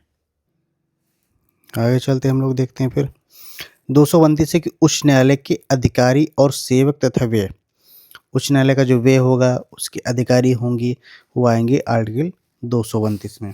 230 में कि उच्च न्यायालयों की अधिकारिता का संघ राज क्षेत्रों पर विस्तार, है ना। जो संघ राज क्षेत्र होंगे, है ना, उस पर भी क्या होगा कि वहाँ पर मान लो हाई कोर्ट नहीं है तो उनकी अधिकारिता का विस्तार वहाँ पर हो सकता है। 231 है कि 2 या अधिक राज्यों के लिए एक ही उच्च न्यायालय की स्थापना। कि अगर मान लो 2 राज्य हैं और उन दोनों राज्यों के लिए एक ही हाई कोर्ट क्या हो सकता है कि वो भी दोनों राज्यों के लिए न्याय की व्यवस्था करे। आगे देखते हैं हम लोग अधीनस्थ न्यायालय। 233 में है जिला न्यायाधीशों की नियुक्ति। ये अधीनस्थ न्यायालय से संबंधित है। 233 से लेकर के 237 तक मेनली, है ना। 233 ए में है कुछ जिला न्यायाधीशों की नियुक्तियों का और उनके द्वारा किए गए निर्णय आदि का विधिमानीकरण, वो आर्टिकल 233 ए में है। 234 में है न्यायिक सेवा में जिला न्यायाधीशों से भिन्न व्यक्तियों की भर्ती, है ना। ये व्यक्तियों की भर्ती के संबंध में है जिला न्यायाधीशों के संबंध में। 235 में है अधीनस्थ न्यायालयों पर नियंत्रण। अधीनस्थ न्यायालयों पर नियंत्रण जो होगा वो क्या, जैसे जिला न्यायालय हो गया उससे जो लोअर वाले न्यायालय होंगे तो उन पर नियंत्रण का होगा, वो किस में होगा, 235 में। 236 जो है वो हटा दिया गया है एक प्रकार से, तो इम्पोर्टेंट नहीं है। 237 से कुछ वर्ग का या कुछ वर्गों के मजिस्ट्रेटों पर इस अध्याय के उपबंधों का लागू होना आर्टिकल 237 में है। इसमें केवल एक इम्पॉर्टेंट है, वो है 233 और 235। दो ही आर्टिकल जो है आपके लिए इम्पॉर्टेंट है। 233 में है कि जिला न्यायाधीशों की नियुक्ति और 235 से अधीनस्थ न्यायालयों पर नियंत्रण। ये दोनों आपके लिए उसमें इम्पॉर्टेंट है अधीनस्थ न्यायालयों में। अब देखो भाग 7 जो है, उसमें जो है उसको हटा दिया गया था, तो उसके अंतर्गत जो आर्टिकल है 238 उसको हम लोग नहीं पढ़ेंगे। तो भाग 7 को हम लोग नहीं पढ़ेंगे क्योंकि इसके अंतर्गत आर्टिकल जो है वो हटा दिया गया है। अब सीधे भाग 8 में हम लोग जाते हैं जहाँ पर संघ राज्य क्षेत्रों के बारे में। अभी हम लोग राज्य क्षेत्र पढ़ा, है ना? अब राज्य क्षेत्र के बाद हम लोग पढ़ते हैं संघ राज्य क्षेत्र, है ना? तो संघ राज्य क्षेत्र में क्या-क्या आर्टिकल हैं? 239 से संघ राज्य क्षेत्रों का प्रशासन। तो संघ राज्य क्षेत्रों का प्रशासन आर्टिकल 239 में है। 239 ए है कुछ संघ राज्य क्षेत्रों के लिए स्थानीय विधानमंडलों या मंत्रिपरिषद या दोनों का सृजन, है ना? अब ये भी इम्पोर्टेंट है कि 239 ए है कि अगर संघ राज्य क्षेत्र हैं, उसके लिए अगर विधानमंडल या मंत्रिपरिषद का गठन करना है, तब उसके लिए वो बंद जो है 239 ए में है। अब 239 डबल ए, है ना? का कह सकते हैं या तो 239 हिंदी में कहना चाहें तो का और का, ये कह सकते हैं। तो इसमें दिल्ली के बारे में है, स्पेशली ये दिल्ली के लिए है, दिल्ली के संबंध में विशेष उपबंध, है ना? तो 239 ए हो गया। 240 से हमारा कुछ संघ राज्य क्षेत्रों के लिए विनियम बनाने की राष्ट्रपति की शक्ति, कि विनियम बना सकती है राष्ट्रपति, बना सकता है राष्ट्रपति। तो उसके संबंध में आर्टिकल 240 के संबंध में कुछ संघ राज्य क्षेत्र जो होंगे हमारे, उनके लिए कुछ नियम बना सकता है राष्ट्रपति। 240 हो गया हमारा। 241 है कि संघ राज्य क्षेत्रों के लिए उच्च न्यायालय। तो संघ राज्य क्षेत्रों के लिए जो उच्च न्यायालय होगा वो आर्टिकल 241 में है। 242 हटा दिया गया है। इसमें सारे आर्टिकल जो हमारे इम्पोर्टेंट है। 239 जो है प्रशासन के संबंध में है। 239 ए जो है वो उसको अधिकार देने के संबंध में है, मंत्रिपरिषद या विधानमंडल के गठन के संबंध में है। और 239 डबल ए जो हमारा है वो दिल्ली के संबंध में विशेष है। और 240 है कि अगर राष्ट्रपति चाहता है कि संघ राज्य क्षेत्रों के संबंध में कुछ नियम बनाने की आवश्यकता है तो बना सकता है। और 241 हमारा कहता है कि संघ राज्य क्षेत्रों के लिए उच्च न्यायालय के गठन के संबंध में है। तो ये इतने इम्पोर्टेंट आर्टिकल है आपके संघ राज्य क्षेत्र से। अब हम लोग पहुँचते हैं भाग 9 पर। भाग 9 इम्पोर्टेंट आर्टिकल हमारा है, यहाँ से पंचायत के संबंध में है। तो इसको देख लेते हैं हम लोग। शुरुआत है 243 से। 243 में जो है वो परिभाषा है इसकी, है ना, पंचायत के संबंध में। 243 ए जो है वो ग्राम सभा के संबंध में है कि ग्राम सभा क्या होगी। 243 बी यह पंचायतों के गठन के संबंध में है। सारे आर्टिकल यहाँ से इम्पॉर्टेंट है, आते हैं, है ना? तो सारे आर्टिकल को ध्यान से देखिएगा। इसको हिंदी में भी कन्वर्ट कर सकते हैं। 243 ए को का लिख सकते हैं, बी को खा लिख सकते हैं। वो अपने अकॉर्डिंग आप कन्वर्ट भी कर सकते हैं। अगर आपको हिंदी में याद हो रहा आसानी से तो हिंदी में कर सकते हैं, इंग्लिश में याद हो रहा है तो इंग्लिश में लिख सकते हैं। 243 बी हमारा पंचायतों का गठन के संबंध में। 243 सी हमारा पंचायतों की संरचना के संबंध में कि पंचायतों की संरचना कैसी होगी। जैसे 243 बी में है पंचायतों का गठन कैसे होगा, वैसे 243 सी में है कि पंचायतों की संरचना कैसे होगी। इसी तरह से 243 डी होगा पंचायतों के में स्थानों के आरक्षण के संबंध में है। जैसे कई राज्य देते हैं कि पंचायतों में महिलाओं के लिए आरक्षण देते हैं, है ना? तो आरक्षण के संबंध में है। जैसे उत्तर प्रदेश में 33% आरक्षण दिया गया महिलाओं को, है ना? पंचायती क्षेत्रों में जो वहाँ के चुनाव होंगे उसमें सीटों का जो आरक्षण होगा उसमें। तो ये इम्पोर्टेंट है आर्टिकल 243 डी स्थानों के आरक्षण के संबंध में। आगे देखते हैं हम लोग 243 ई पंचायतों की अवधि क्या होगी। 243 एफ ए के सदस्यों के लिए निहड़ताएँ क्या होंगी। जैसे हड़ताएँ होती वैसे भी निहड़ताएँ क्या होगी, वो चीज़ उसके पास नहीं होनी चाहिए। अगर ऐसी चीज़ें होंगी तो क्या हो सकता है, वो सदस्य नहीं बन सकता है। 243 जी है कि पंचायतों की शक्तियाँ, प्राधिकार और उत्तरदायित्व क्या-क्या होंगे पंचायतों के, वो 243 जी में है। 243 एच में है कि पंचायतों द्वारा कर अधिरोपण करने की शक्तियाँ और उनकी निधियाँ, ये भी इम्पोर्टेंट है। जो करारोपण की शक्ति होगी पंचायत की, किस-किस क्षेत्र में वो कर लगा सकता है, कहाँ-कहाँ तक वो टैक्सेशन खुद से लगा सकता है। तो उसके जो प्रोसेस जो होंगे, जो उसके जो वो होंगे कि किस-किस क्षेत्र जो होंगे, किस-किस क्षेत्र में लगा सकता है पंचायत कर जो है, टैक्स जो है, तो वो 243 एच में है। ये सारे आर्टिकल आपके लिए इम्पोर्टेंट है पंचायत वाले। 243 के जितने भी सब पार्ट हैं वो आप अच्छे से देख लीजिए। 243 एच हो गया हमारा। अब देखते हैं 243 आई में क्या है। वित्तीय स्थिति में पुनर्विलोकन के लिए वित्त आयोग का गठन। वित्त आयोग के गठन के संबंध में है, 243 आई में है। ये भी इम्पोर्टेंट आर्टिकल है। 243 जे है पंचायतों के लेखाओं की संपरीक्षा। जो पंचायतों के लेखा हो गए, यानी जो उसकी जो सारी डॉक्यूमेंट होंगे, उनकी जो है संपरीक्षा कैसे होगी, वो 243 जे में है। 243 के में है पंचायतों के लिए निर्वाचन, है ना, निर्वाचन का प्रोसेस क्या होगा, वो 243 के में है। 243 एल में है कि संघ राज क्षेत्रों का लागू होना, है ना, संघ राज क्षेत्रों में अगर पंचायतों की व्यवस्था करनी है तो वो 243 एल में है।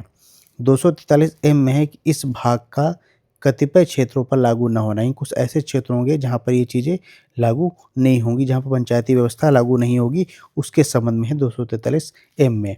243 एन है कि विद्यमान विधियों और पंचायतों का बना रहना, किस किस स्थिति में पंचायत बनी रहेगी।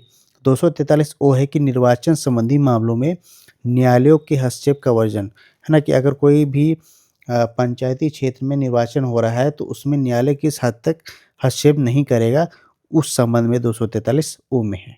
अब हम लोग देखते हैं भाग 9 का को। भाग 9 का में नगर पालिका है। जैसे भाग 9 में पंचायत है, उसी तरह से भाग 9 का में नगर पालिका है हमारे। तो ये नगर पालिका के अनुच्छेद हैं।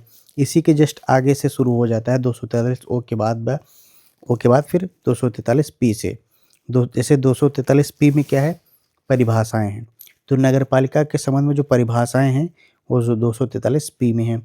243 क्यू में है नगर पालिकाओं का गठन। नगर पालिकाओं का जो गठन हमारा होगा वो 243 क्यू में है। उसी तरह से इसमें भी है, जैसे हमारे पंचायत में है सारे अनुच्छेद, वैसे अनुच्छेद नगर पालिकाओं में है, वही लगभग क्रम भी है। तो अगर आपको याद करना है तो ओ ये याद रखना है कि ओ तक जो है वो हमारा पंचायत है, और पी से जो हमारा शुरू हो रहा है वो नगर पालिका होंगे, और जो क्रम उसमें है वही क्रम लगभग सेम आपको इसमें भी मिलेगा। कुछ बहुत अंतर मिल सकता है, बाकी सभी चीज़ें सेम हैं। अब देखें 243 आर में ये संरचना है, ये भी सेम वैसे ही क्रम उसमें भी मिलेगा आपको जो पंचायत वाला है ना। 243 इसमें है कि वार्ड समिति आदि का गठन और संरचना है। 243 टीम है स्थानों का आरक्षण, इसमें भी स्थानों का आरक्षण दिया गया है ना, जैसे उसमें दिया गया था पंचायत में। अब 243 यू है कि नगर पालिकाओं की अवधि, इसमें भी अवधि के बारे में बात की गई है। 243 वी में सदस्यता के लिए निष्ठताएँ क्या होंगी, है ना, तो वो 243 वी में है। 243 डब्लू है कि नगर पालिकाओं आदि की शक्तियाँ, प्राधिकार और उत्तरदायित्व क्या क्या होंगे, वो 243 डब्लू में है। 243 एक्स में है कि नगर पालिकाओं द्वारा कर अधिरोपण करने की शक्ति उनकी नहीं दी, जैसे इसमें भी कर आरोपण की शक्ति जो है वो है 243 एक्स में है। 243 वाई, उसमें भी वित्त आयोग था, इसमें देखो वित्त आयोग है 243 वाई में। 243 जेड में है नगर पालिकाओं के लेखाओं की संपरीक्षा, इसमें भी लेखाओं की संपरीक्षा है 243 जेड में है। 243 जेड ए में है नगर पालिकाओं के लिए निर्वाचन, जो नगर पालिकाओं के लिए निर्वाचन होगा वो 243 जेड ए में है।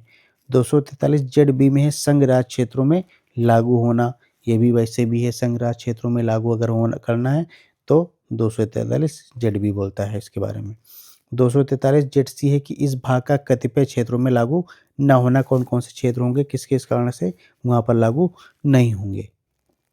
243 जेड सी जो हमारा कहता है कि इस भाग का कतिपय क्षेत्रों पर लागू न होना, हम पढ़ चुके हैं। 243 जेड डी हमारा है जिला योजना के लिए समिति। जिला योजना के समय ये नया जुड़ा है, जिला योजना के लिए समिति गठन अगर करनी है तो 243 जेड डी में होगा। महानगर योजना समिति, तो महानगर योजना समिति 243 जेड ई में है। 243 जेड एफ में विद्यमान विधियों का नगर पालिकाओं का बना रहना, किस स्थिति में नगर पालिकाएं बनी रहेंगी, वो 243 जेड एफ में हो गया। 243 जेड जी में है निर्वाचन संबंधी मामलों में न्यायालय के हस्तक्षेप का वर्जन, यानी निर्वाचन संबंधी मामलों में न्यायालय डायरेक्ट हस्तक्षेप नहीं करेगा, 243 जेड जी में है। अब हम लोग पहुंचते हैं भाग 10 में। भाग 10 में है कि अनुसूचित और जनजाति क्षेत्रों के संबंध में है। तो अनुसूचित और जनजाति क्षेत्र के संबंध में जो हमारे आर्टिकल हैं उनको देखते हैं। 2 आर्टिकल मिलनी है, 244 और 244 का। 244 है कि अनुसूचित क्षेत्रों और जनजाति क्षेत्रों का प्रशासन, इंपॉर्टेंट है 244 कि अनुसूचित क्षेत्रों और जनजाति क्षेत्रों के प्रशासन के संबंध में है।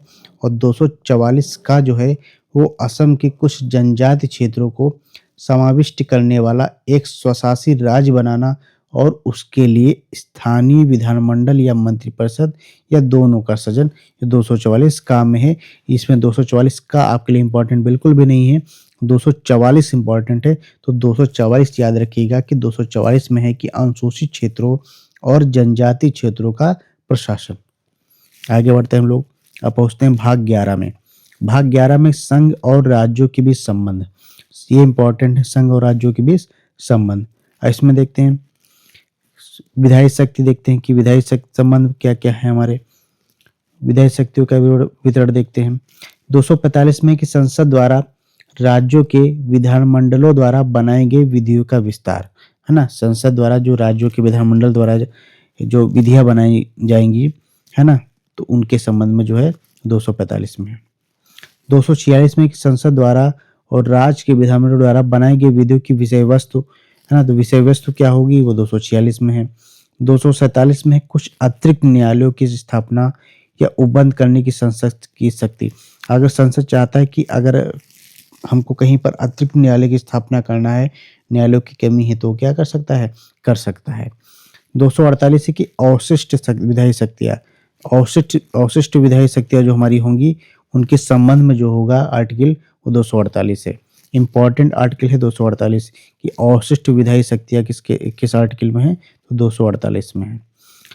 249 में कि राज्य सूची में या राज्य सूची के विषय में या संबंध में राष्ट्रहित हित में विधि बनाने की संसद की शक्ति, है ना। अगर राज्य सूची के विषय में कोई राष्ट्रहित का विषय है तो उसके संबंध में संसद की जो शक्ति होगी कि वो क्या कर सकता है, नियम या कानून बना सकता है। ये भी इंपॉर्टेंट है आर्टिकल 249। 250 है कि यदि आपात की उद्घोषणा प्रवर्तन में हो तो राज्य सूची के विषय में संबंध में विधि, अगर आपात की स्थिति हो तो ऐसे समय में क्या हो सकता है कि राज्य सूची के संबंध में जो विधियां होंगी उनको कैसे संचालित किया जाएगा, तो वो आर्टिकल 250 में है। 250 में है, ये भी इंपॉर्टेंट है। 251 है कि संसद द्वारा अनुच्छेद 249 और 250 के अधीन बनाई गई विधियों और राज्यों के विधान मंडलों द्वारा बनाई गई विधियों में असंगति, अगर ऐसी स्थिति उत्पन्न होती है, असंगति उत्पन्न होती है, तो क्या कर सकते हैं, वो किस संबंध में है, आर्टिकल 251 में है ना। तो इसको भी, ये भी इंपॉर्टेंट है आपका 251 भी। 252 है कि दो या अधिक राज्यों के लिए उनकी सहमति से विधि बनाने की संसद की शक्ति और ऐसे विधि का किसी अन्य राज्यों द्वारा अंगीकार किया जाना। अगर मान लो दो या दो से अधिक राज्य क्या करते हैं कि सहमत से पास करके, है ना, कानून, और ये कहते हैं संसद से कि आप इस पर कोई विधि या कानून बनाएं, तो क्या हो सकता है कि वो दूसरे राज्य क्या कर सकते हैं, उसका अंगीकार कर सकते हैं, उसको अपने भी जगह पर लागू कर सकते हैं या पूरे देश पर भी वो लागू हो सकता है। वो आर्टिकल 252 में है, ये भी इंपॉर्टेंट है।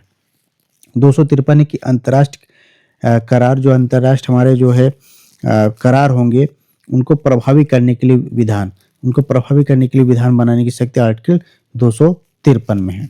254 है कि संसद द्वारा बनाई गई विधियों और राज्य के विधानमंडलों द्वारा बनाई गई विधियों में असंगति, अगर ऐसी स्थिति उत्पन्न होती है तो उसके संबंध में जो है आर्टिकल 254 में लिखा गया है कि अगर राज्य कोई विधि बनाता है किसी टॉपिक पर और उसी टॉपिक पर जो है संसद बनाती है और उसमें दोनों में विसंगति है, तो उसके संबंध में क्या है, आर्टिकल 254 में है। 255 है कि सिफारिशों और पूर्व मंजूरी के बारे में अपेक्षाओं को केवल प्रक्रिया के विषय मानना, है ना, तो ये आर्टिकल 255 में है, इतना इंपॉर्टेंट नहीं है। अब हम लोग प्रशासनिक संबंध देखते हैं।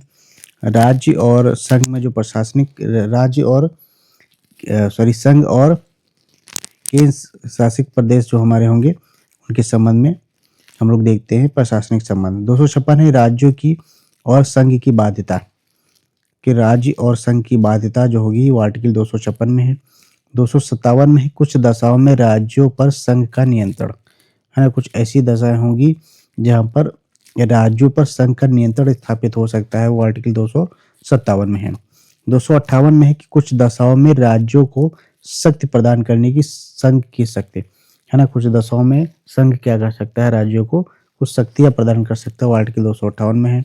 258 काम है कि संघ को कृत्य सौंपने की राज्यों की शक्ति, है ना, संघ जो है उन कृत्यों को राज्यों को सौंप सकता है। 259 हटा दिया गया, इसको पढ़ना नहीं है। 260 है कि भारत के बाहर के राज्य क्षेत्रों के संबंध में संघ की अधिकारिता, जो भारत के बाहर के राज्य क्षेत्र होंगे उनके संबंध में जो होगा संघ की क्या क्या अधिकारिता होगी, वो आर्टिकल 260 में है। 261 है कि सार्वजनिक सार्वजनिक कार्य, अभिलेख और न्यायिक कार्यवाहियां जो होगी वो आर्टिकल 261 में है।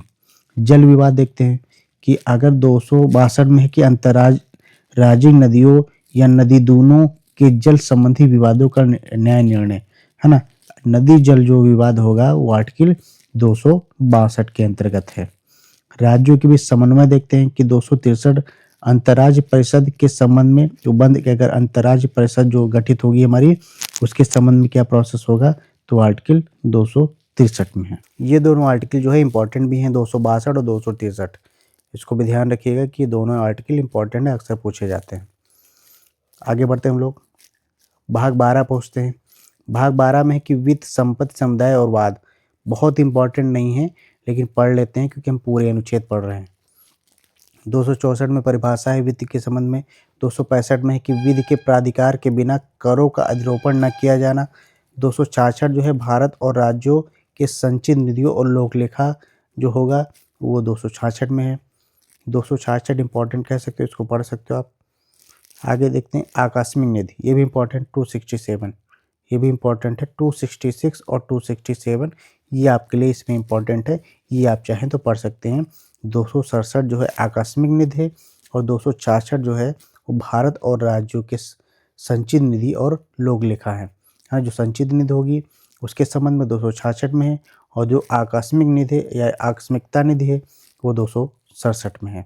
266 267 दोनों इंपॉर्टेंट है, दोनों पढ़ सकते हैं। आगे संघ और राज्यों के बीच राजस्व का वितरण। संघ और राज्यों के बीच राजस्व का वितरण के आर्टिकल जो है 268 से लेकर के आगे के आर्टिकल जो हमारे हैं वो हैं। तो ये इम्पॉर्टेंट नहीं है, बिल्कुल भी इम्पॉर्टेंट नहीं है, यहाँ से पूछा नहीं जाएगा। आप पढ़ना चाहें तो इसको पढ़ सकते हैं एक बार। 268 269 270 71 72 को हटा दिया गया है, 273 और 274 ये आपके लिए इम्पॉर्टेंट नहीं है। 275 देख लेते हैं, ये इम्पॉर्टेंट है। यहाँ से क्वेश्चन आपका बन सकता है, कुछ राज्यों को संघ से अनुदान, है ना, कुछ राज्यों को अगर संघ से अनुदान मिलता है तो उसके संबंध में है आर्टिकल 275 में। 276 है कि वृत्तियों, व्यापार, आजीविकाओं और नियोजनों पर कर, है ना, इन संबंध में कर के संबंध में है तो 276 में है। 270 व्यावृत्ति है, ये भी इम्पोर्टेंट नहीं है आपका। 278 हटा ही दिया गया है। 279 जो हमारा है वह शुद्ध आगम आदि की गणना के संबंध में है, ये भी इतना इम्पोर्टेंट नहीं है। 280 ये इम्पोर्टेंट है आपका। 280 में है वित्त आयोग, ये इम्पोर्टेंट है, इसको याद रखिएगा कि वित्त आयोग हमारा 280 आर्टिकल में है। 281 में है कि वित्त आयोग की सिफारिशें, वित्त आयोग की जो हमारी सिफारिशें होंगी वो आर्टिकल 281 में शामिल है। तो ये इम्पोर्टेंट आपके लिए आर्टिकल 281 और 280। 282 कि संघ या राज्य द्वारा अपने राजस्व के लिए जाने वाले के लिए किए जाने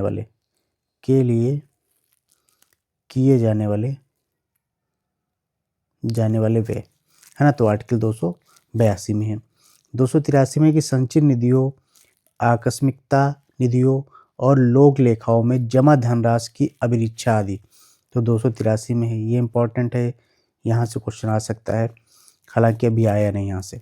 284 में कि लोक सेवकों और न्यायालयों द्वारा प्राप्त वादकर्ताओं की जमा राशियों और अन्य धनराशियों की अभिलिच्छा, बिल्कुल भी इंपॉर्टेंट नहीं, पढ़ना चाहें तो पढ़ सकते हैं वरना छोड़ सकते हैं।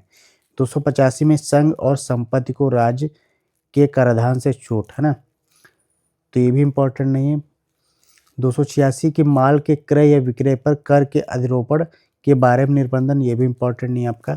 287 है विद्युत पर करों से छूट, ये भी इंपॉर्टेंट नहीं है। 288 की जल या विद्युत के संबंध में राज्यों द्वारा कराधान से कुछ दशाओं में छूट है, ये भी इंपॉर्टेंट नहीं है, पढ़ना चाहें तो पढ़ सकते हैं। 289 है कि राज्यों की संपत्ति और आय को संघ और कराधान से छूट, ये इंपॉर्टेंट है, इसको पढ़ना चाहें तो पढ़ सकते हैं कि राज्यों की संपत्ति और आय को संघ और कराधान से छूट के संबंध में आर्टिकल 289 में है।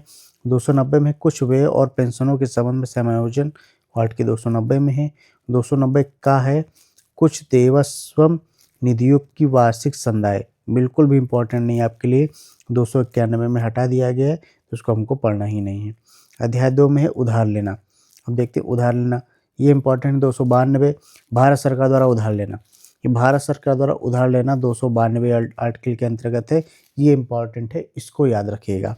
293 है कि राज्यों द्वारा उधार लेना, 292 में भारत सरकार द्वारा उधार लेना है और 293 में राज्य सरकार द्वारा या राज्यों द्वारा उधार लेना है। तो ये दोनों इंपॉर्टेंट आर्टिकल हैं, अभी तक पूछे नहीं गए हैं, केवल 292 पूछा गया कभी कभी। तो 292 और 293 दोनों आर्टिकल आपके लिए इंपॉर्टेंट है और दोनों आर्टिकल को याद रखिएगा। आगे देखते हैं संपत्ति समुदाय अधिकार दायित्व बाध्यताएं और वाद, अध्याय 3 को देखते हैं। 294 में कुछ दशाओं में संपत्ति है ना, अधिकारों दायित्व और बाध्यताओं का उत्तराधिकार है ना, तो इसके संबंध में है। 294 295 में लगभग सेम ही बातें हैं, बस में कुछ दशाओं में है और यहाँ पर अन्य दशाओं में है ना। तो 294 95 दोनों इंपॉर्टेंट आर्टिकल नहीं है, तो पढ़ना चाहे तो पढ़ सकते हैं। 296 में ये भी इंपॉर्टेंट नहीं है, इसको भी पढ़ना चाहें तो पढ़ लें। 297 में ये भी इंपॉर्टेंट नहीं है, तो पढ़ना चाहें तो इसको पढ़ सकते हैं, लेकिन इंपॉर्टेंट नहीं है। 298 है व्यापार करने आदि की शक्ति, ये पढ़ना चाहे पढ़ सकते हैं, ये हो सके क्वेश्चन आपका एग्जाम में आ जाए, लेकिन ये भी इतना इम्पोर्टेंट नहीं है। 298 में व्यापार करने आदि की शक्ति के संबंध में है। 299 संविधाएं हैं और 300 में वाद और कार्रवाइयाँ, वाद और कार्रवाइयाँ आर्टिकल 300 में है। आगे बढ़ते हैं संपत्ति का अधिकार, ये इंपॉर्टेंट आर्टिकल 300 का में जो है विधि के प्राधिकार के बिना व्यक्तियों को संपत्ति से वंचित न किया जाना, ये इम्पॉर्टेंट है। संपत्ति का जो हमारा अधिकार है ना, कि कोई भी व्यक्ति क्या हो जाएगा, वो संपत्ति से वंचित न किया जाए प्राधिकार के बिना। जो अपनी विधि है, विधि के अंतर्गत अगर कोई व्यक्ति संपत्ति के हिसाब से चल रहा है, संपत्ति अर्जित कर रहा है, तो उसको वंचित न किया जाए, वो आर्टिकल 300 का में है संपत्ति का अधिकार, ये भी इम्पॉर्टेंट है। इस आर्टिकल को याद रखिएगा, यहाँ से क्वेश्चन आपका बनता है। आगे बढ़ते हैं, भाग 13 देखते हैं। भारत के राज्य क्षेत्र के भीतर व्यापार है ना, भारत के राज्य क्षेत्र के भीतर व्यापार के संबंध में आर्टिकल हैं। वाणिज्य और समागम के संबंध में देखते हैं। आर्टिकल 301 में है व्यापार वाणिज्य और समागम की स्वतंत्रता, आर्टिकल 301 में है। 302 में है व्यापार वाणिज्य और समागम पर निर्बंधन और अधिरोपित करने की संसद की शक्ति, यानी व्यापार और वाणिज्य या समागम पर अगर समागम पर निर्बंधन अधिरोपित करने की संसद की शक्ति होगी, वो आर्टिकल 302 में है। 303 में है कि व्यापार और वाणिज्य के संबंध में संघ और राज्यों की विधायी शक्तियों पर निर्बंधन, तो आर्टिकल 303 में है। 304 है कि राज्यों के बीच व्यापार वाणिज्य और समागम पर निर्बंधन, वो आर्टिकल 304 में है। 305 है कि विद्यमान विधियों और राज्यों के एकाधिकार का उल्लंघन करने वाली विधियों की व्यावृत्ति, वो आर्टिकल 305 में है। 306 हटा दिया गया है और 307 में है अनुच्छेद 301 से लेकर के 304 के प्रयोजनों को कार्यान्वित करने की प्राधिकारी की नियुक्ति, वो आर्टिकल 307 में है। इसमें सारे आर्टिकल इम्पॉर्टेंट नहीं हैं, दो इम्पॉर्टेंट कह सकते हैं आप, 301 और 302, तो इन दोनों को चाहें तो पढ़ सकते हैं, ये दोनों इम्पॉर्टेंट हो सकते हैं, बाकी आर्टिकल आपके इतने इम्पॉर्टेंट नहीं हैं। तो 301 जो व्यापार वाणिज्य और समागम की स्वतंत्रता है, ये पढ़ सकते हैं, और 302 जो है व्यापार वाणिज्य और समागम पर निर्बंधन अधिरोपित करने की संसद की शक्ति, ये आप पढ़ सकते हैं। 301 302, बाकी के आर्टिकल इतने इंपॉर्टेंट नहीं, चाहे तो छोड़ सकते हैं। आगे देखते हैं हम लोग 14 नंबर, भाग 14 हमारा संघ और राज्यों की अधीन सेवाएं, ये इंपॉर्टेंट है, यहाँ से क्वेश्चन आपके बनेंगे। 308 है निर्वाचन है ना, तो निर्वाचन के संबंध में है। 309 है कि संघ या राज्य की सेवा करने वाले व्यक्तियों की भर्ती और सेवा की शर्तें है ना, जो संघ के अंतर्गत या राज्य के अंतर्गत जो हमारे कर्मचारी होंगे है ना, उनकी भर्ती या सेवा के लिए शर्तें जो होंगी, वो आर्टिकल 309 में है। 310 में है कि संघ या राज्य के सेवा करने वाले व्यक्तियों की पदावधि क्या होगी, वो आर्टिकल 310 में है। 311 में कि संघ या राज्य के अधीन सिविल हैसियत में नियोजित व्यक्तियों का पदच्युत किया जाना या पंक्ति में अवनत किया जाना है ना, तो जो नियुक्त कर्मचारी हमारे हैं, है ना, उनको क्या है, परिचित किए जाने के संबंध में आर्टिकल 311 में है।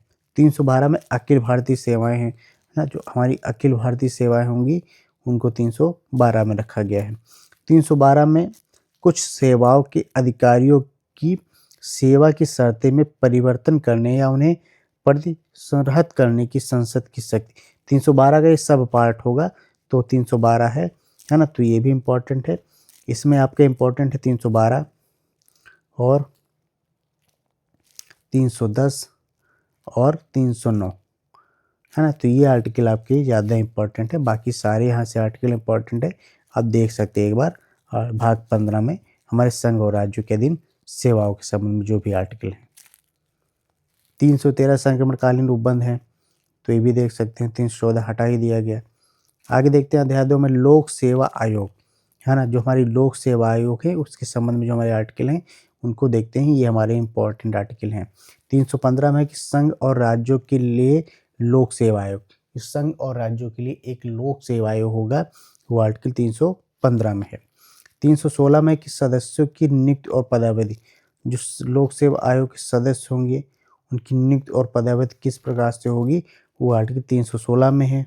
317 में है लोक सेवा आयोग के किसी सदस्य का हटाया जाना और निलंबित किया जाना, कि लोक सेवा आयोग के अगर कोई सदस्य को हटाने की ज़रूरत है या निलंबित करने की ज़रूरत है तो आर्टिकल 317 के अंतर्गत आता है। 318 की आयोग के सदस्यों और कर्मचारी वृंद की सेवा की शर्तों के बारे में विनियम बनाने की शक्ति, तो ये आर्टिकल 318 में है। 319 है कि आयोग के सदस्यों द्वारा ऐसे सदस्य न रहने पर पद धारण करने के संबंध में प्रतिषेध है, कि ऐसे व्यक्ति पद धारण नहीं कर सकते। 319 हो गया हमारा। 320 है लोक सेवा आयोग के कृत्य, लोक सेवा आयोग के काम क्या होंगे, है ना, वो 320 में है। 321 है कि लोक सेवा आयोग के कृत्यों का विस्तार करने की शक्ति, कि लोक सेवा आयोग को अगर उनके कामों को, है ना, उनके कामों को अगर हमें विस्तार करना बढ़ाना है तो उसके लिए जो शक्ति का प्रावधान है वो आर्टिकल 321 में है। 342 में है लोक सेवा आयोग के व्यय, लोक सेवा के आयोग के हमारे जो व्यय होंगे वो 322 में आएंगे। 323 में है लोक सेवा आयोग के प्रतिवेदन, अगर लोक सेवा आयोग के जो प्रतिवेदन हैं वो किस आर्टिकल में आते हैं पूछा जाए तो आपका आंसर होगा 323। तो इम्पॉर्टेंट आर्टिकल थे 315 से लेकर के 323 तक, सारे आर्टिकल अच्छे से पढ़ लीजिएगा। आगे हम लोग पहुँचते हैं 14 का में, भाग 14 का अभिकरण, जो हमारे प्रशासनिक अभिकरण हो गए, है ना, अधिकरण हो गए, अभिकरण लिख गया सॉरी, अधिकरण हो गए यहाँ पर, है ना, जो प्रशासनिक अधिकरण हो गए या अन्य अधिकरण हो गए उनके संबंध में आर्टिकल हैं। जैसे 323 का, 323 का में है प्रशासनिक अधिकरण है, तो ये इंपॉर्टेंट आर्टिकल है, आप याद रख सकते हैं। 323 का में प्रशासनिक अधिकरण के बारे में बात की गई है। 323 खा में है अन्य विषयों के लिए अधिकरण, अन्य विषयों के लिए अधिकरण आर्टिकल 323 खा में है, तो ये भी इम्पोर्टेंट है। 323 खा में प्रशासनिक अधिकरण और 323 खा में अन्य विषयों के लिए अधिकरण के संबंध में है। भाग 15 पर पहुंचते हम लोग, और भाग 15 में निर्वाचन, निर्वाचन को देखते हैं हम लोग। इसके अनुच्छेद आपके जो हैं वो इम्पोर्टेंट है। आर्टिकल 324 में है कि निर्वाचनों के लिए अधीक्षण, निर्देशन और नियंत्रण का निर्वाचन आयोग में निहित होना, है ना, ये इंपॉर्टेंट है। 324 निर्वाचन से संबंधित है। 325 है धर्म, मूल वंश, जाति या लिंग के आधार पर किसी व्यक्ति का निर्वाचक नामावली में सम्मिलित किए जाने वाले, है ना, सम्मिलित के लिए अपात्र, ये लिखा है अपात्र, सम्मिलित किए जाने के लिए अपात्र न होना और उसके द्वारा किसी विशेष निर्वाचक नामावली में सम्मिलित किए जाने का दावा न किया जाना, वो आर्टिकल 325 में है। 326 है कि लोकसभा और राज्यसभा की विधानसभाओं के लिए निर्वाचनों का वैश्विक मताधिकार के आधार पर होना, वैश्विक मताधिकार जो मिलता है वो आर्टिकल 326 के तहत मिलता है। 327 में कि विधान मंडल के लिए निर्वाचनों के संबंध में उपबंध करने की संसद की निर्वाचन के संबंध में जो क्या करते हैं, संसद क्या कर सकती है, पावर रखती है कि उसमें निर्वाचनों में जो भी चीज़ें करनी है वो कर सकती है। 328 कहता है कि किसी राज्य के विधानमंडल के निर्वाचनों के संबंध में उपबंध करने की उस विधानमंडल की शक्ति, यानी पहले 327 क्या है, संसद की शक्ति, और 328 जो है वो विधानमंडल की शक्ति निर्वाचनों के संबंध में। 329 है निर्वाचन संबंधी सभी मामलों में न्यायालय के हस्तक्षेप का वर्जन, है ना? जो भी निर्वाचन संबंधी जो मामले विधि बनाएगी संसद, है ना? उसके डायरेक्ट हस्तक्षेप का वर्जन है ना? और जो भी प्रक्रिया है उसमें डायरेक्ट हस्तक्षेप का वर्जन है। अगर कोई कर्तव्य कार्य से कुछ संवैधानिक विरोध वाली चीज़ होती है, तभी जो है न्यायालय हस्तक्षेप करेगा, अन्यथा नहीं करेगा, है ना? हमें अपील करना पड़ेगा तब हस्तक्षेप करेगा, अन्यथा नहीं हस्तक्षेप करेगा। तो 329 हमारा हो गया। 329 का हटा दिया गया, इसको नहीं पढ़ेंगे। अब आगे बढ़ते हैं, भाग 16 पर देखते हैं हम लोग। भाग 16 में कुछ वर्गों के संबंध में विशेष उपबंध अनुच्छेद विवरण, है ना? तो विशेष उपबंध जो है इसका अनुच्छेद विवरण देखते हैं। 330 में है कि लोकसभा में अनुसूचित जातियों और अनुसूचित जनजातियों के स्थानों का आरक्षण इम्पॉर्टेंट है। 330 में लोकसभा में अनुसूचित जातियों और अनुसूचित जातियों के आरक्षण से संबंधित है, इसलिए इम्पॉर्टेंट है, याद रखिएगा। 331 में कि लोकसभा में आंग्ल भारतीय समुदाय का प्रतिनिधित्व, इन लोकसभा में जो आंग्ल भारतीय समुदाय होंगे उनके प्रतिनिधित्व के बारे में सब है 331। हालांकि प्रेजेंट टाइम में आंग्ल भारतीय समुदाय का प्रतिनिधित्व दिया नहीं जाता, या बच्चे ही नहीं ऐसे लोग जो उसमें आए, है ना, प्रतिनिधित्व में आए, सदस्यता में आए। 332 में जो है राज्यों की विधानसभाओं में अनुसूचित जातियों, अनुसूचित जनजातियों के लिए स्थानों का आरक्षण, है ना? विधानसभाओं में जो है SC/ST के लिए सीटों का आरक्षण जो है आर्टिकल 332 में है। ये सभी इंपॉर्टेंट है, याद रखिएगा। 333 है कि राज्यों की विधानसभा में आंग्ल भारतीय समुदायों का प्रतिनिधित्व, यानी विधानसभा में, उसमें संसद में था, इसमें विधानसभा में आंग्ल भारतीय समुदायों का प्रतिनिधित्व है 333 में। 334 में कि स्थानों के आरक्षण और विशेष प्रतिनिधित्व का 60 वर्ष के पश्चात न रहना, है ना? जैसे स्थानों का कोई आरक्षण दिया गया या विशेष प्रतिनिधित्व दिया गया तो 60 वर्ष के बाद वो नहीं रहेंगे, तो ये है आर्टिकल 334 में। 335 है कि सेवाओं और पदों के लिए अनुसूचित जातियों और अनुसूचित जनजातियों के दावे, है ना? तो सेवाओं पदों के लिए दावे हो गए। 336 है कुछ सेवाओं में आंग्ल भारतीय समुदायों के लिए विशेष उपबंध, ये आंग्ल भारतीय समुदायों के संबंध विशेष उपबंध हो गया। 337 है कि आंग्ल भारतीय समुदायों के फायदे के लिए शैक्षिक अनुदान के लिए विशेष उपबंध, आंग्ल भारतीय समुदाय के शैक्षिक अनुदान के लिए विशेष उपबंध है 337 में। 338 इंपॉर्टेंट है राष्ट्रीय अनुसूचित जाति आयोग, और 338 का है राष्ट्रीय अनुसूचित जनजाति आयोग। 338 और 338 का, 338 में है राष्ट्रीय अनुसूचित जाति आयोग और 338 का में है राष्ट्रीय अनुसूचित जनजाति आयोग। तो ये दोनों हो गए, दोनों इंपॉर्टेंट। 339 में है हमारा अनुसूचित क्षेत्रों के प्रशासन और अनुसूचित जनजातियों के कल्याण के बारे में संघ का नियंत्रण, है ना? तो संघ जो अधिकार रखता है अनुसूचित जातियों और अनुसूचित जनजातियों के कल्याण के संबंध में, उसके प्रशासन के संबंध में, तो ये चीज़ ध्यान रखना। 340 से पिछड़े वर्गों की दशाओं के अन्वेषण के लिए आयोग की नियुक्ति, यानी पिछड़े वर्गों के लिए आयोग की नियुक्ति का प्रावधान 340 के आर्टिकल में है। 341 इंपॉर्टेंट है अनुसूचित जातियाँ और 342 अनुसूचित जनजातियाँ के बारे में है ना? उसको एक्सप्लेन किया गया है। भाग 17 में है राजभाषा, है ना? हमारी राजभाषा है, उसके संबंध में संघ की भाषा कैसी होनी, 343 में संघ की भाषा है और 344 में राजभाषा के संबंध में आयोग और संसद की समिति, है ना? राजभाषा के संबंध जो समितियाँ बन सकती है वो उनके बारे में है। तो 343 344 दोनों याद रखिएगा, दोनों इंपॉर्टेंट है। 343 में है संघ की राजभाषा और 344 में है राजभाषा के संबंध में आयोग और संसद की समिति। आगे बढ़ते हैं, देखते हैं प्रादेशिक भाषाएं। तो प्रादेशिक भाषा में आर्टिकल 345 में देखते हैं राज्य की राजभाषा या राजभाषाएं, है ना? ये राज्य की राजभाषा 343 में संघ की भाषा थी, देखो, और 345 में राज्य की राजभाषाएं हैं। 346 में एक राज्य और दूसरे राज्य के बीच, किसी राज्य और संघ के बीच पत्रादि की भाषा, यानी राज्य या राज्यों के बीच और राज्य और संघ के बीच पत्रादि यानी पत्राचार की भाषा क्या होगी, है ना? जो उसके कागज ट्रांसफर होंगे उनकी भाषा क्या होगी, तो आर्टिकल 346 में है। 347 में किसी राज्य की जनसंख्या के किसी अनुभाग द्वारा बोली जाने वाली भाषा के संबंध में विशेष उपबंध, है ना? तो जनसंख्या के किसी अनुभाग द्वारा बोली जाने वाली भाषा के संबंध में विशेष उपबंध जो है वो 347 में है। आगे देखते हैं कि उच्चतम न्यायालय, उच्च न्यायालय आदि की भाषा। 348 में उच्चतम न्यायालय और उच्च न्यायालय में और अधिनियमों विधेयकों आदि के लिए प्रयोग की जाने वाली भाषा, ये हाईकोर्ट और सुप्रीम कोर्ट की भाषा के संबंध में है। 348 ये भी याद रखिएगा। 349 है कि भाषा में संबंधित कुछ विधियाँ अधिनियमित करने की विशेष प्रक्रिया, है ना? अगर कुछ विधियाँ अधिनियमित करनी है तो उसके संबंध में है भाषा में क्या क्या किया जा सकता है, तो आर्टिकल 349 में है। अब देखते हैं विशेष निदान। इसमें क्या है कि 350 में है कि व्यथा के निवारण के लिए अभ्यावेदन में प्रयोग की जाने वाली भाषा इतना इम्पोर्टेंट नहीं है। 350 का हमें प्राथमिक स्तर पर मातृभाषा में शिक्षा की सुविधाएँ, ये इम्पोर्टेंट है। 350 इम्पोर्टेंट नहीं, 350 का इम्पोर्टेंट ज़्यादा है कि प्राथमिक स्तर पर मातृभाषा में शिक्षा की सुविधाएँ दी जानी चाहिए।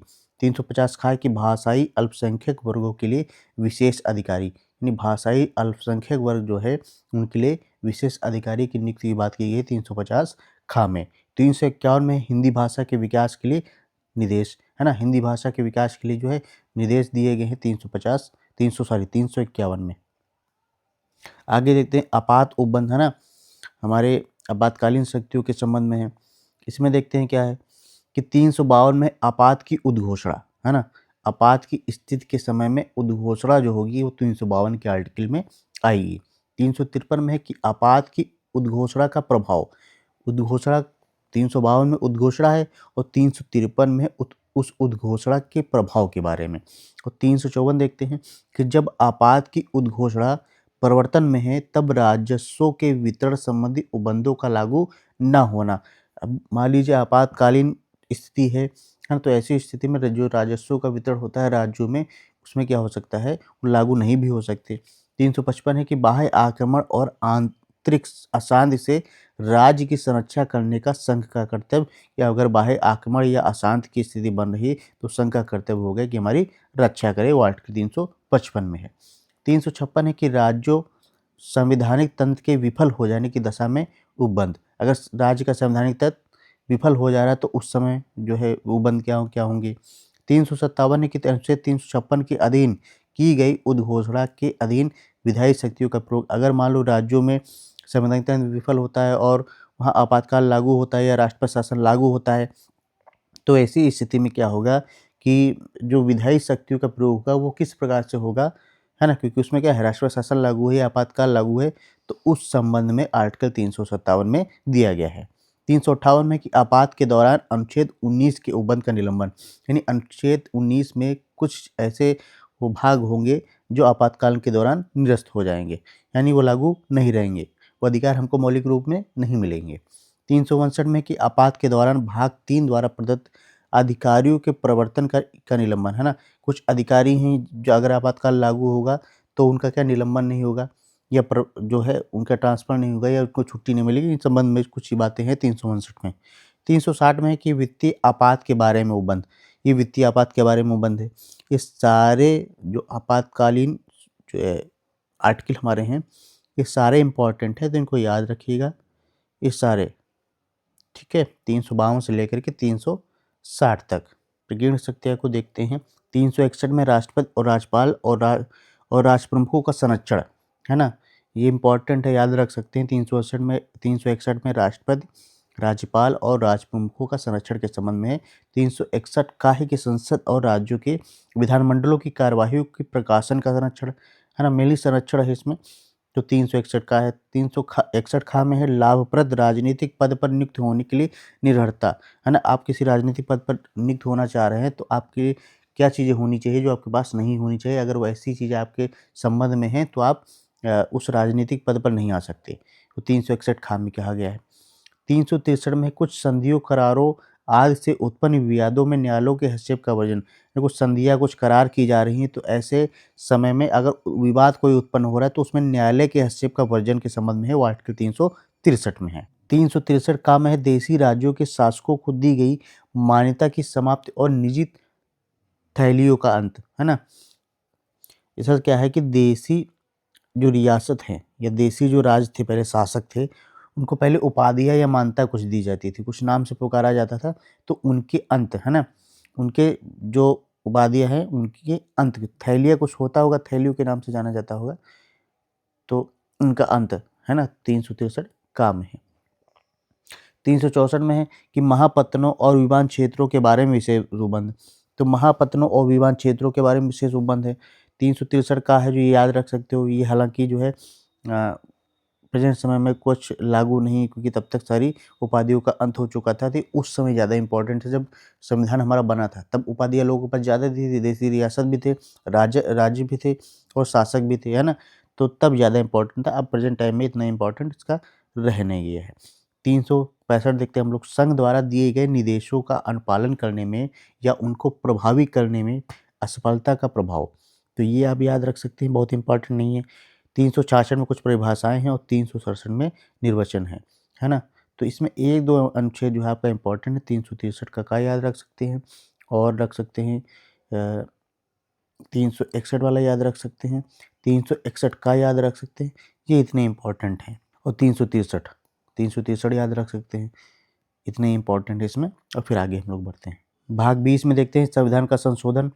आर्टिकल 368 जो हमारा है, 368 में संविधान के संशोधन करने की संसद की शक्ति और उसकी प्रक्रिया के संबंध में बहुत इंपॉर्टेंट है, याद रखिएगा। आर्टिकल 368 इम्पॉर्टेंट है कि संविधान का संशोधन करने और संसद की शक्ति, संशोधन करने की संसद की शक्ति और उसके लिए जो प्रक्रिया है वो आर्टिकल 368 में दी गई। पूरा भाग जो है आर्टिकल 368 का है संविधान में संशोधन के संबंध में।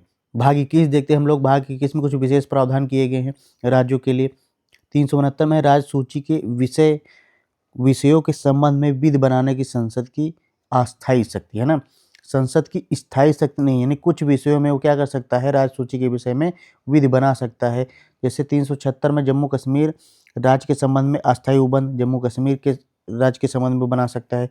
371 में महाराष्ट्र और गुजरात राज्यों के संबंध में विशेष उपबंध दिया गया है। 371 का में नागालैंड राज्य के संबंध में विशेष उपबंध। ये सारे इंपॉर्टेंट है, इसमें याद रखिएगा। 369 शुरू है कि भाई राज्य सूची के विषय में सब विषयों के संबंध में विधि बनाने की संसद की अस्थायी शक्ति है। 372 इंपॉर्टेंट हो गया। फिर 370 में जम्मू और कश्मीर के संबंध में अस्थायी उपबंध है। 371 में राष्ट्रपति महाराष्ट्र और गुजरात राज्यों के संबंध में विशेष उपबंध है। और 371 का में नागालैंड राज्य के संबंध में विशेष उपबंध है। 371 खा में असम राज्य के संबंध में विशेष उपबंध है। 371 गा में मणिपुर राज्य के संबंध में विशेष उपबंध है। और 371 घा में आंध्र प्रदेश राज्य के संबंध में विशेष उपबंध है। फिर से एक बार देख लीजिए, का में नागालैंड, खा में असम, गा में मणिपुर और घा में आंध्र प्रदेश राज्य के संबंध में विशेष उपबंध। 371 गा में डा में इसमें है आंध्र प्रदेश में केंद्रीय विश्वविद्यालय की स्थापना। चा में है सिक्किम राज्य के संबंध में विशेष उपबंध। छा में मिजोरम राज्य के संबंध में विशेष उपबंध है। जा में अरुणाचल प्रदेश राज्य के संबंध में विशेष उपबंध है। झा में गोवा राज्य के संबंध में विशेष उपबंध है। ये इतने सारे विशेष उपबंध हैं। इन सारे विशेष उपबंध को याद रखिएगा। यहाँ से क्वेश्चन आ जाता है, कभी कभी मिलान करने के लिए क्वेश्चन आ जाता है कि राज्य दे दिया गया और अनुच्छेद दे दिए गए और मिलान करने के दे दिया गया। तो कभी कभी डायरेक्ट पूछ लिया जाता है 371 छा किस राज्य से संबंधित है, तो दोनों इंपॉर्टेंट है, तो दोनों तरीके से याद रखिएगा। 372 है कि विद्यमान विधियों का प्रवृत्त रहना या बने रहना, उनका अनुकूलन जो है वो आर्टिकल 372 में है। 372 का में है विधियों का अनुकूलन करने की राष्ट्रपति की शक्ति। 372 का में है विधियों के अनुकूलन करने की राष्ट्रपति की शक्ति के संबंध में है। 373 में है निवारक निरोध में रखे गए व्यक्तियों के संबंध में कुछ दशाओं में आदेश करने की राष्ट्रपति की शक्ति। अगर कोई व्यक्ति गिरफ्तार स्थिति में है ना, उसको बंधक बनाया गया है, तो उस संबंध में राष्ट्रपति के आदेश की शक्ति जो है आर्टिकल 373 में निहित है। याद रखिएगा, अभी तक आया नहीं, आ सकता है। 374 में फेडरल न्यायालय के न्यायाधीश और फेडरल न्यायालय में या सब परिषद के समक्ष लंबित कार्यवाही के बारे में उपबंध। इतना इंपॉर्टेंट नहीं है, याद रखना चाहे तो याद रख सकते हैं, ये फेडरल न्यायालय के संबंध में है। 375 है संविधान के उपबंधों के अधीन रहते हुए न्यायालयों, प्राधिकारियों और अधिकारियों का कृत्य करते हुए रहना। संविधान के उपबंधों के अधीन ये सारे प्राधिकारी रहेंगे, वो अपने कर्तव्यों को करेंगे। ठीक है, 375 हो गया हमारा। 376 उच्च न्यायालय के न्यायाधीशों के बारे में उपबंध। उच्च न्यायालय के न्यायाधीशों के बारे में कुछ उपबंध 376 में डाल दिए गए हैं। 377 में भारत का नियंत्रक महालेखा परीक्षक के बारे में उपबंध वो 377 में डाल दिए गए। हालांकि इन चीज़ों को हम लोग पढ़ चुके हैं, लेकिन यहाँ पर एक अलग अलग आर्टिकल के संबंध में डाल दिया गया है। 378 में लोक सेवा आयोग के बारे में उपबंध है। 378 का में आंध्र प्रदेश विधानसभा की अवधि के बारे में विशेष उपबंध है। और 379 से लेकर 391 तक हटा दिया गया है। 392 में है कठिनाइयों को दूर करने की राष्ट्रपति की शक्ति, है ना। तो ये सब ज़्यादा रिलेवेंट नहीं रहे प्रेजेंट टाइम में। ये जितने अनुच्छेद हैं इसमें से कुछ याद करने वाले हैं, बाकी इसमें याद करने वाले नहीं हैं। अब सीधे पहुँचते हैं हम लोग भाग 22 पर। इसमें संक्षिप्त नाम है भाग 22 में प्रारंभ और निरसरण, कुछ चीज़ें हटा दी गई हैं, कुछ चीज़ें हैं, तो इतना इम्पोर्टेंट इसमें नहीं है। ज़्यादातर चीज़ें हटा दी गई हैं, जैसे 395 अनुच्छेद हटा दिया गया है। देख लेते हैं 393 में हिंदी में प्राधिकृत पाठ, इसके संबंध में है। संविधान का जो भाषा है उसके संबंध में थोड़ा-सा संक्षिप्त नाम। 394 प्रारंभ कैसे होगा? 394 का है कि हिंदी भाषा में प्राधिकृत पाठ क्या होगा? तो ये चीज़ें हैं। तो ये बिल्कुल भी इम्पोर्टेंट नहीं है आपके लिए। पढ़ना चाहें तो पढ़ लें, लेकिन कोई भी इम्पोर्टेंस इसका नहीं है, आपकी उसमें नहीं आएगा, क्योंकि ज़्यादातर चीज़ें इसमें से हटा दी गई हैं। तो ये हमारे हो गए टोटल 395 अनुच्छेद। बहुत कम समय में बहुत अच्छे तरीके से हमने बताया है। इन इस वीडियो को 1 से 2 बार कम से कम देख ज़रूर लीजिएगा, तो मोटा-मोटा ये अंदाज़ा हो जाएगा कौन-सा आर्टिकल कहाँ पर है और उसमें किस-किस आर्टिकल में क्या-क्या होगा। 2-3 बार जब पढ़ेंगे आपको तो आदत बन जाएगी, हाँ, इस आर्टिकल में ये होगा, इस आर्टिकल में ये, इस आर्टिकल में ये। और इसके बाद का जो वीडियो होगा, उस वीडियो में हम केवल इम्पोर्टेंट आर्टिकल आपको दे देंगे, ताकि आप कन्फ्यूज़ नहीं होंगे कौन-सा पढ़ना है, कौन-सा नहीं। आपको पूरा पढ़ना है तो इस वीडियो को देख सकते हैं, अगर आपको इम्पोर्टेंट ही पढ़ने हैं तो आप उस वीडियो को देख सकते हैं। तो नेक्स्ट क्लास में हम पूरा इम्पोर्टेंट वीडियो का लेक्चर इम्पोर्टेंट आर्टिकल का लेक्चर दे देंगे। तब तक के लिए धन्यवाद।